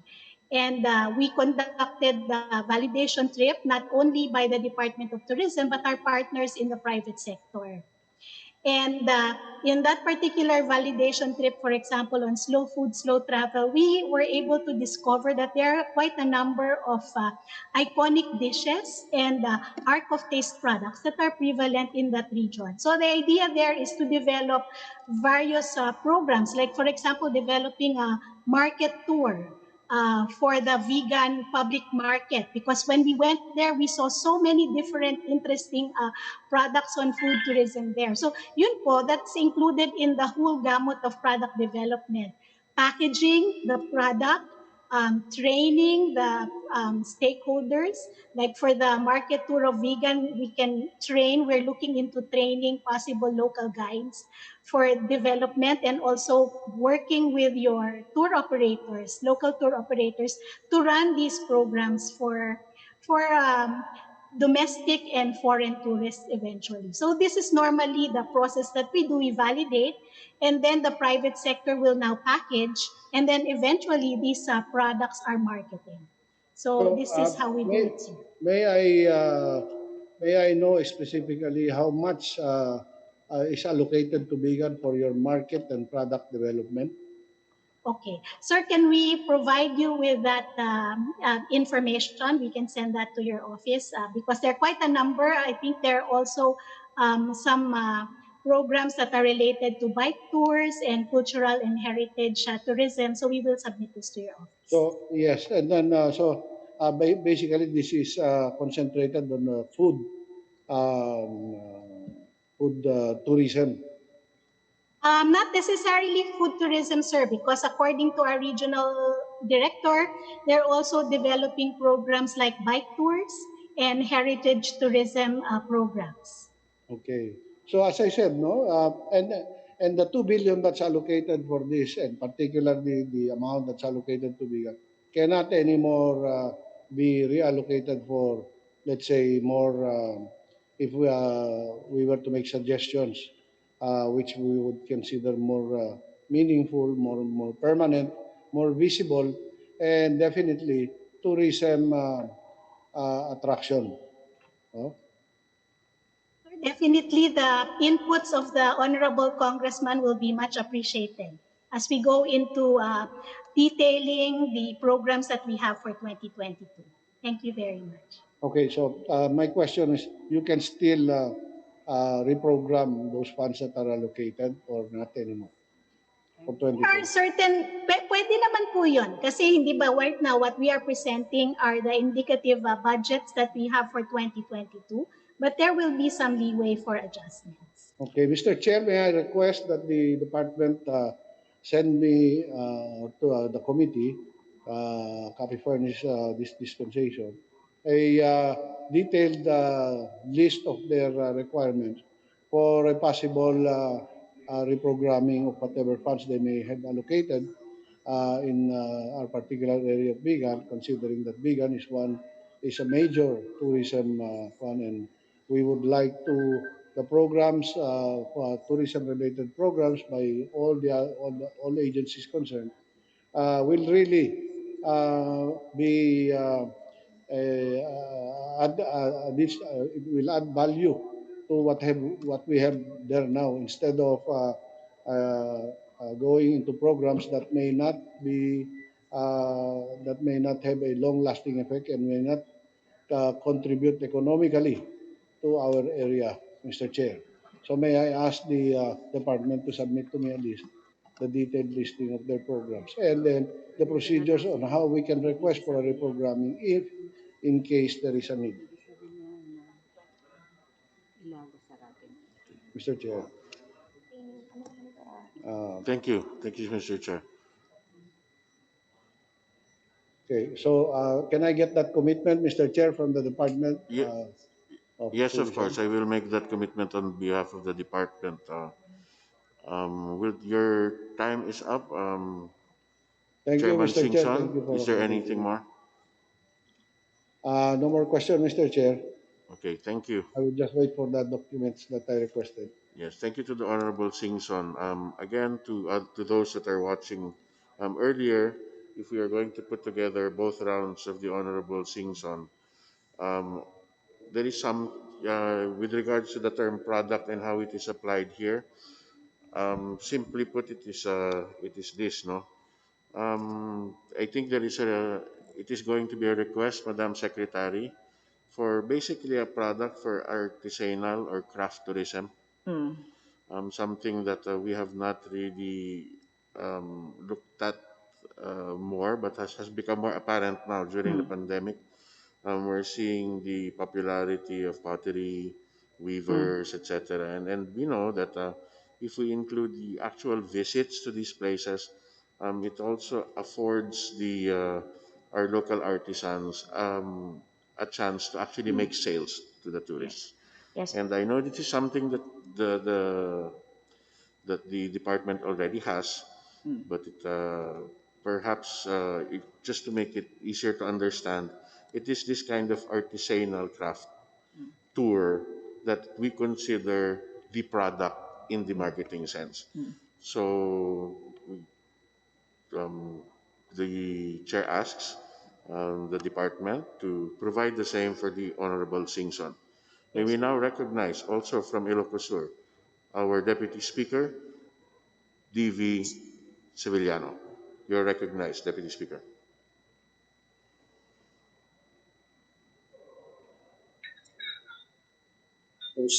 Thank you very much, Mr. Chair. Nabigyo ba ako? Thank you very much, Mr. Chair. Good morning to all Yes, my you're colleagues. recognized po. Good morning, Secretary Berna, and to the DOT family. Una-una po, kami nagpapasalamat sa distrito ng Ilocos Sur at saka buong sa Ilocos Sur po sa lahat ng po nagtulong nyo kasi wala ko kayong sawang tumutulong sa amin. So, I'll take this advantage to personally through Zoom to thank you, Madam. Lagi kang nagpupunta sa Ilocos. So, another, Mr. Chairman, yung Northern Luzon Growth Quadrangle strategic planning namin, we have a plan for tourism. Naging strategic planning po kami for farm tourism. So, Mr. Chair, pwede po niyo ba kaming tulungan yan? Yes. Mr. Chair, we will be closely coordinating also with the Department of Agriculture. So with regard to farm tourism, it's the Department of Agriculture through the ATI that also identifies kami po yung nagpo-promote ng farm tourism. But perfect po farm tourism now, especially yun po yung hinahanap ng travelers under the new normal. But of course, we will be helping the Mr. Chair, Congressman Sabillano. Yeah, Madam Chair, yung North Luzon Growth Quadrangle Strategic Planning for Barangay Farm Tourism Development.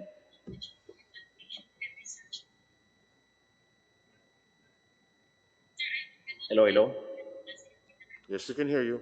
Bale, ang name po ng project namin doon, take note lang, Madam Secretary, Barangay Entrepreneurship Resources Nurturing Agritourism.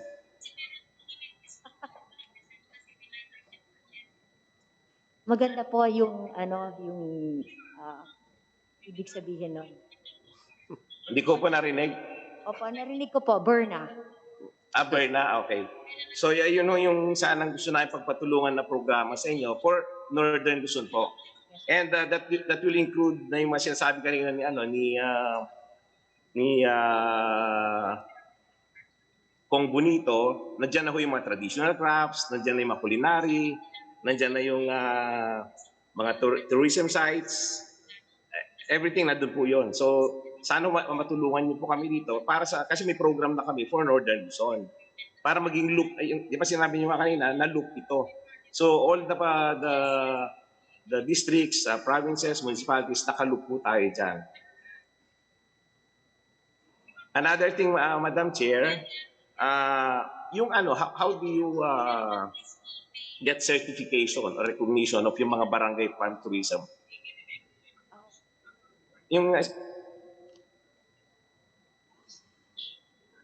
Mr. Chair, we accredit po yung mga hotels, yung mga resorts, yun po yung na-accredit namin. The farm tourism sites, yes, Chris, yes. Mr. Chair, this is with regard to farm tourism sites. Yes, yes. We give the floor to Chris. Thank you, Madam Secretary, Mr. Chair. Yes, sir. We can accredit naman mga farm tourism sites within the barangay network that you are mentioning. We just provide you and coordinate with you on the requirements based on our accreditation guidelines for farm tourism camps. Yeah, Mr. Chair, can they give us yung mga requirements? Kasi as of now, in my district, I have 296 farm tourism sites. Yes, Deputy Speaker, we will just provide you with all of these that you need, in particular for your district. Realize that you are not just a Deputy Speaker, but also a District Congressman, and that you do have your concerns. We will take care of you isulat na lang po sa committee, tapos kami na pong bahala. Yes, so Aside, another thing, Mr. Chair, yung since I want this farm tourism to be institutionalized in my district, yung University of Northern Philippines, now we're cropping up with farm tourism course. Pwede niyo po ba kami matulungan dyan? We could submit this to the CHED. I think this is with the Commission on Higher Education, so that they can also have courses on farm tourism. Yes, Mr. Secretary, Madam Secretary, Mr. Chair, we have already a proposal already, and we're finalizing with the university para ma-institutionalize po namin yung training para dito. Yes, of course, Deputy Speaker, Mr. Chair. Thank you. Another thing, Mr. Chair, yung mga border controls natin, doon kami nagkakaproblema. Kasi nagkakaiba-iba yung different provinces. Wala ba tayong dyan? Wala ba tayong standard for parang hindi naman kasi if you go to another province, iba na naman yung protocols. Iba-iba. Ano pong gagawin natin dito para mas makapasyal yung tao natin? This is also really up to the LGU with LGU kasi according to their cases, yun yung kanilang border control. But as I understand, sa buong Region 1, iisa lang yata yung border controls niyo yung mga hinihingi sa mga travelers. Yeah, for Region 1. Pero punta ka ng... Kasi like in Ilocos, we can go to the Car region. We can go to Region 2. Then if you go to Manila, so, wala ho bang dyan? Wala pong paano natin gagawin yun? We'll talk to the DILG kasi LGU kasi sarili-sarili talaga yung kanilang border controls. This is really up to the LGU. We'll be asking the help of the DILG with the different provinces. Ma'am, sa AITF, di ba yan? Di ba palagi pong nadidiscuss, kasama po namin doon si Governor Dax, Kua, but and also minsan kasama po rin namin si Governor Velasco with the ULAP. Pero lagi po nilang sinasabi kasi iba't iba yung kanilang cases per province. So iba't iba yung kanilang border control. So if that's the case, Madam Secretary, talagang we need to push for yung domestic tourism talaga and yung mga farm tourism in our provinces. Kasi that's yun na lang pwede lang puntahan because iba-iba nga yung mga protocols. Another thing, Madam Chair, Deputy Speaker, time. Deputy Speaker, you have exhausted your 5 minutes. Would you like to wrap up? Sunod na lang po ako. Second round na lang. Thank you. Okay. Next round na lang po ako, Mr. Chair. Okay, thank you.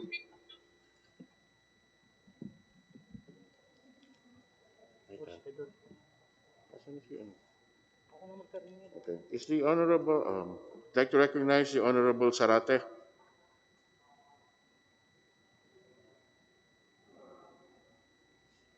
Thank you, Mr. Chair. Maririnig po ba ako sa plenary? Thank you. Please proceed, Honorable Sarate. Maraming salamat, Mr. Chair. Tatlong points lang po ang gusto kong mailinaw sa Department of Tourism. And talaga naman po ang industriyang ito, ang turismo, at ang departamentong ito ay talagang isa sa matinding tinamaan nitong pandemya ng COVID, no? Na nagresulta nga sa crisis. And as earlier, Mr. Chair reported by the good secretary, 50% ng ating 82% of tourist arrival ang bumagsak, no? From high of 8.26 million in 2019 to 1.48 million in 2020. Kaya naman talagang napakaraming na-enumerate na programa ang binanggit kanina para mahikayat, no? If not the foreign tourists are ang mga domestic tourists, no? So napakaraming mga tourism activity. So ang una kong tanong dyan, Mr. Chair, at sa ating kagalang-galang na Secretary, kabahagi ba ng inyong very aggressive campaign ngayon to also make the Philippines, no, as a gambling tourism haven, no? Especially now that the supposed ban on casinos is already lifted by the President, Mr. Chair, Madam Secretary. Mr. Chair, when you talk about casinos, that is under the PAGCOR, that is not under the Department of Tourism.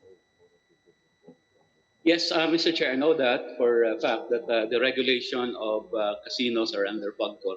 But ang katanungan ko po, in the promotion ba sa Pilipinas bilang isang tourist destination, both foreign and domestic, kabahagi ba ito doon sa aspeto na tinitingnan ng Department of Tourism? No? Dahil, for example, we know for a fact that ang Boracay is the main destination ng ating mga foreign tourists. No?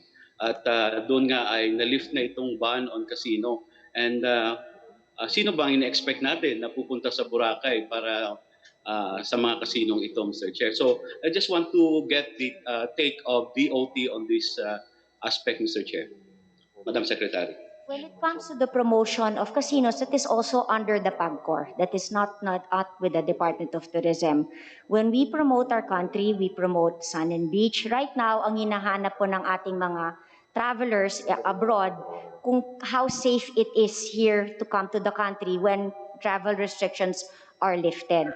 Hinahanap po nila ngayon, let's say kung bakunado ba yung ating mga tourism workers, which we are doing, yun po yung po namin, yung health and safety, tuloy-tuloy na pa rin yung sun and beach, diving, etc. Thank you, Mr. Chair, Madam Secretary. But again, Sun and Beach and Boracay is offering all these things, no? And so you welcome this lifting of this ban on the casino establishment in Boracay, Mr. Chair, Madam Secretary. That is the decision of the President. So we follow the President. Okay, at least that's very clear. Thank you, Mr. Chair, Madam Secretary. Another point that I want to also raise, isa po sa program ng DOT and even it is an attached agency of DOT, yung Philippine Retirement Authority. Of late, there are issues that are being raised on PRA na yung atin pong paghihikayat na ang mga retirees ay pumunta rito sa Pilipinas at manirahan dito is apparently being abused. No? I read one report that and the department can confirm this and the agency can confirm this or deny this, that parang napaka open, no? Yung kahit sino na lamang ay pwedeng mag-apply dito sa programang ito ng PRA for foreigners to come here and stay here. Mr. Chair, Madam Secretary, may we get a statement or a reply from the PRA or from the DOT, Mr. Chair? Mr. Chair, we suspended the issuance of SRRV, but then recently we allowed it again, but only for 50 years and above. With me, Yusek Raching. He is our representative for the PRA. Thank you, Madam Secretary. Through the Chair, ang PRA po, yung binanggit ninyo na kung may nabasa kayong mga ulat na ganon. I'm sorry, sir, we cannot hear you. Sorry po. Mr. Chair, yung pong nabanggit ninyo na may mga nabasa kayong balita noon, nung yan po'y makarating sa kaalaman ng ating chairman sa PRA, which is the Secretary of Tourism, agad-agad po siyang nakipag-meeting sa board upang masolusyonan kung ano man po ito. So ang ginawa nga po, yung iniulat po ni Secretary ngayon, pinag-aralan po, ni-review po yung polisiya ng PRA.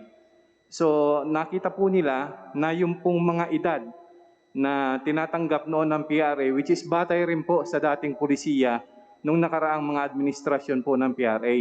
Pero ito po ay tinama ng administrasyon na ito ng ating secretary kung saan itinugma po sa iniuutos ng batas ng PRA yung EO 1037 na dapat 50 years old and above ang minimum entry requirement kung ang pag-uusapan po ay edad, at dapat po mag-stick lang talaga sa mga retiree na qualified po doon sa kinakailangang iba pang requirements katulad po ng deposit nila, no? Na ibig sabihin, talaga pong sila'y nagtrabaho nung sila'y nung kanilang employable years pa, at ngayon po meron silang naipon para sila'y mag-retire, mag-enjoy ng buhay nila bilang hindi na nagtatrabaho.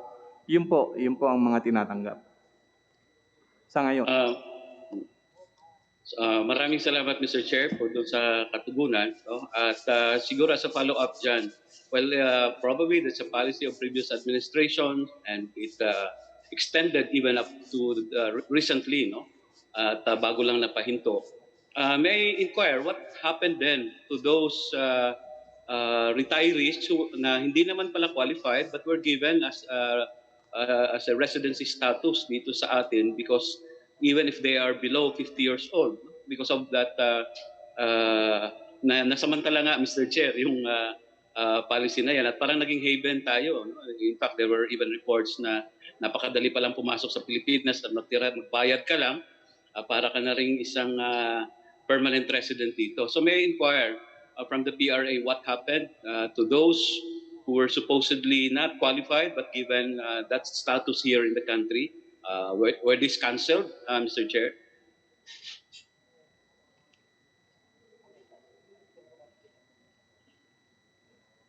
Yes, Mr. Chairman.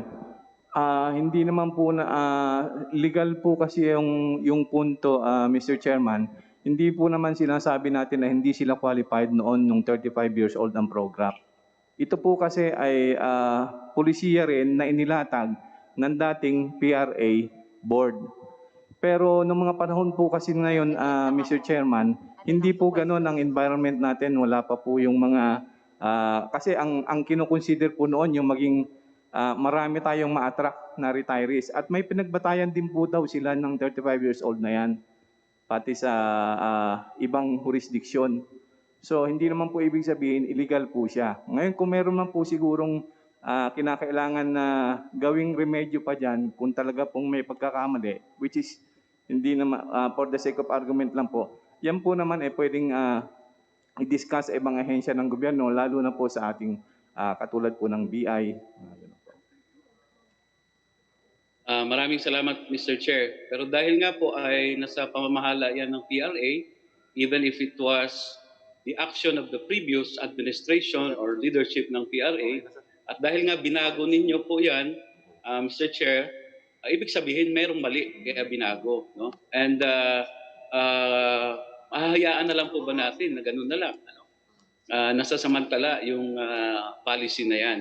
May I just request, Mr. Chair, that if indeed there was a study or an investigation for the PRA to submit to the committee a detailed report on this and also to this representation para po mapag-aralan natin mabuti dahil ayaw din po natin no, na maging haven tayo nung mga dahil merong programang ganito ay magiging haven tayo ng mga mga banyaga na meron po mga halimbawa masasamang record sa kanilang bansa.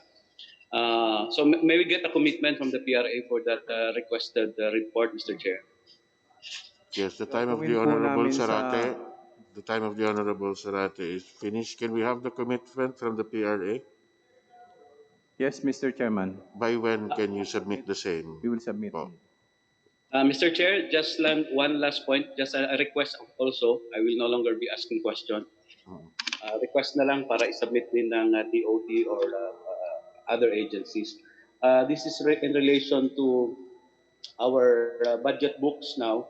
I noticed na sa budget books natin, Mr. Chair, meron ng entry for overall savings. Ano? In the past, since 2017, 2018, 2019, 2020, walang entry on overall savings. So may request the department to submit to this committee as well as to this representation a report of how much savings ang na-generate nila in 2017, 2018, 2019, up to 2020. No? And if they nag-generate sila ng savings, anong ginawa nila sa savings? Were this used to augment programs, activities, and projects? If so, what are these programs, activities, and projects na generate ng department in this past years, Mr. Chair? And second, dahil naging mainit din na usapin ngayon itong procurement ng mga departments, may I also inquire from the department if other than commonly used supplies, no, na yun naman ang common na binibili sa DBMPS, ang DOT ba also procured other materials through the DBMPS or through PITC in these past years? And if there are, what are these materials that they course through DBMPS or PITC, Mr. Chair? May Okay. we get a commitment that these reports be submitted to the committee as well as this representation before the plenary debates, Mr. Chair? Thank you, Congressman Serate. May the committee request your formal request for the same, so we can follow up the documents and the reports for you. Yes, very well, Mr. Chair. We submit. Thank you, Mr. Chair, for the indulgence, no, of my extended time. Yes, thank you. Thank you very much. We have a manifest, maybe now recognized for the brief manifestation, the Honorable Ilago. Maraming salamat, Mr. Chair. I'd just like to raise a few concerns about the state of employment in the tourism industries. First, I'd like to ask, what's the total number now of the diversely affected workers in the tourism industries? And are there any aid or subsidies or assistance given to them or provided to these diversely affected workers now? Mr. Chair, employment in tourism was estimated at 4.68 million in 2020. It's lower by 18.1% compared to the 5.72 million in 2019. So the share of employment in tourism to total employment in the country for 2020 is recorded at 11.9%. As mentioned before, because of Bayanihan 2, there was 3.1 billion was allotted for financial assistance. This was already all given out to those displaced tourism workers or those yung flexi pay, yung nabawasan yung sweldo. Aside from that, may 6 billion pesos. These are naman for yung mga MSMEs. This is lodged under the SB Corps with the DTI, 4 years to pay, 0 interest rate, 0 collateral, at saka 2 years grace period. So yun po ay, kasi this is, hindi po mandate po ng DOT, but because of Bayanihan 2, nakapag-allot sila ng pondo and the financial assistance was given through DOLE and then yung working capital loan binigay po through SB Corps. Mr. Chair, may we know the number of workers who benefited from the 3.1 billion under the Bayanihan? Okay. And are there any plans to put in the 2022 budget a continued assistance or aid to these workers? Well, this is under Bayanihan 3 kasi hindi po mandate ng Department of Tourism to give financial assistance. So, pagkaintindi po namin in Bayanihan 3, wala pong specific allotment for tourism. It will be general funding. So what we will do is we will just be endorsing sa DOLE kung may mga displaced tourism workers. Now, for the 3.1 billion, 614,000 ang nabigay po. So, nabigyan naman po lahat. Mr. Chair, Bayanihan 3 was mentioned. This is still pending before the Senate. And Malacanang has already said that they are rejecting the passage of this Bayanihan 3. And ang sabi po nila, Ginoong Chair, imbes na ipasa ang Bayanihan 3, ilagay na lang ang ayuda sa loob ng 2022 budget. Kung wala po sa loob ng DOT, nagkaroon ba kayo ng proposal sa kinakailangan na ayuda para po sa mga apektadong mga manggagawa sa sektor ng turismo? At magkano po ito para sa 2022 budget? Ikaw na. Madam Secretary, Mr. Chair, but if we talking about direct cash assistance to the affected workers, wala po doon sa proposal. But our training and other line items of the budget within the regional offices and at the head office focuses on assisting these affected, not only the workers, but also the establishments in coping up with this pandemic. Thank you, Mr. Chair. Mr. Chair, may we request from the DOT the information about the diversely affected workers, since this youth representation is now preparing for a proposed amendment to include an ayuda for all, aid no, for all, not only for workers, no, but for poor and low income households.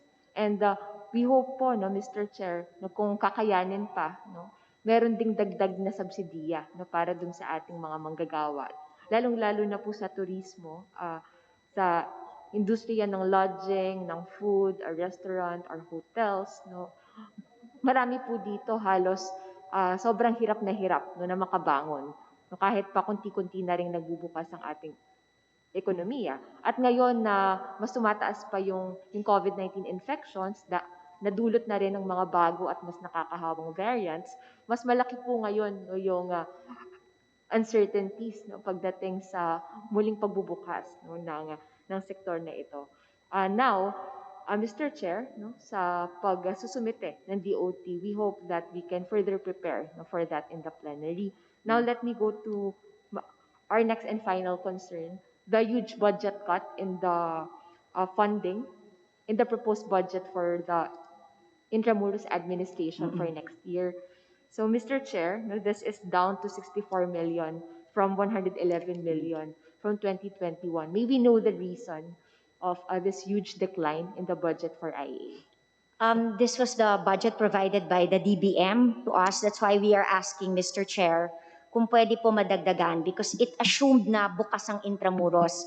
Admittedly kasi a lot of the income of Intramuros goes kung pagbukas ang Intramuros, but because of we are in MACQ, sarado siya, so walang means of income. So we are in fact asking, Mr. Chair, Madam Congresswoman, na kung pwede mga madagdagan. And this is what we discussed. We already submitted it to Mr. Chair yung proposed increase of the budget. Mr. Chair, we'll look into this the original proposed budget of IA. Ngayon, Mr. Chair, sobrang kailangan natin ng mga lugar katulad po ng Intramuros. They have open public parks. Ito po yung mga espasyo na nais natin na mapuntahan ng ating mga kababayan. Of course, no, habang sumusunod sa mga restrictions, nag-a-adhere sa mga health protocols, dito po sila pwedeng makapunta para dun sa mga exercise at iba pang mga activities na makakatulong din sa pagpapalakas ng kanilang resistensya. Hindi lang sa paglaban sa COVID-19, pero yung laban na rin dun sa matagal na isolation at yung toll sa mental health na nadama no, ng ating mga kababayan. Kaya, Mr. Chair, ang representation po na ito, bukod po sa pag-aaral no, ng maaari pang maidagdag dun sa pondo sa ayuda sa mga manggagawa sa ating tourism industries, pag-aaralan din po natin yung mga kasalukuyang palisiya hinggil sa muling pagbubukas, no? Yung ligtas na muling pagbubukas ng ating mga public parks and open spaces. Maraming salamat, Mr. Chair. Maraming salamat sa DOT. Thank you, Mr. Chair. Thank you. There being no others in the list of interpellators, do we have a motion? Mr. Chairman, there being no other members who wish to interpolate, I move that we terminate the budget briefing of the Department of Tourism. So moved, Mr. Chairman. Hearing no objections, the motion is carried. So the meeting is suspended until Monday, September 6th. Okay. Thank you.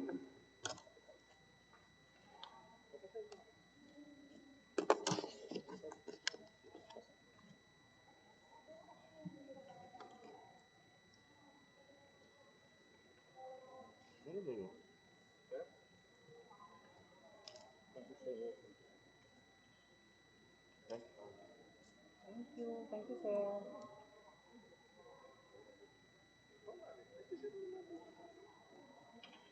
Thank you, sir. Uy, buti lang dumating. Wala kasi mag-aag. Thank you, sir.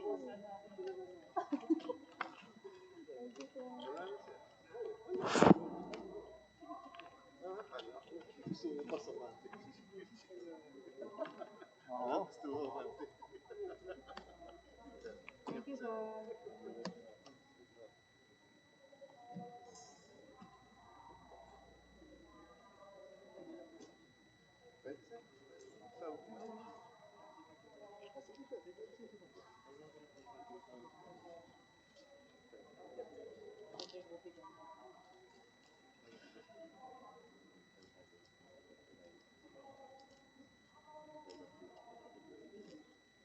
Wala ka namang palayan sa Tristan?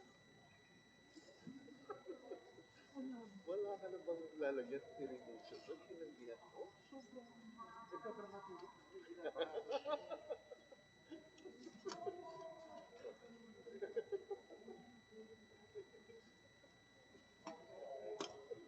Sir, picture daw kayo. Buti na lang, tipo. Nag-golf kami. Makakapaglaro ko. Ang ganda ng ano mo, record mo. Saktong lunchtime. Thanks to you.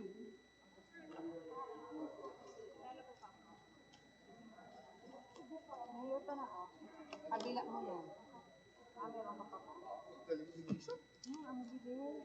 Bilis mo. Ano bang, Pinuntahan mo. ano bang dinasal Kasi mo? kung hindi,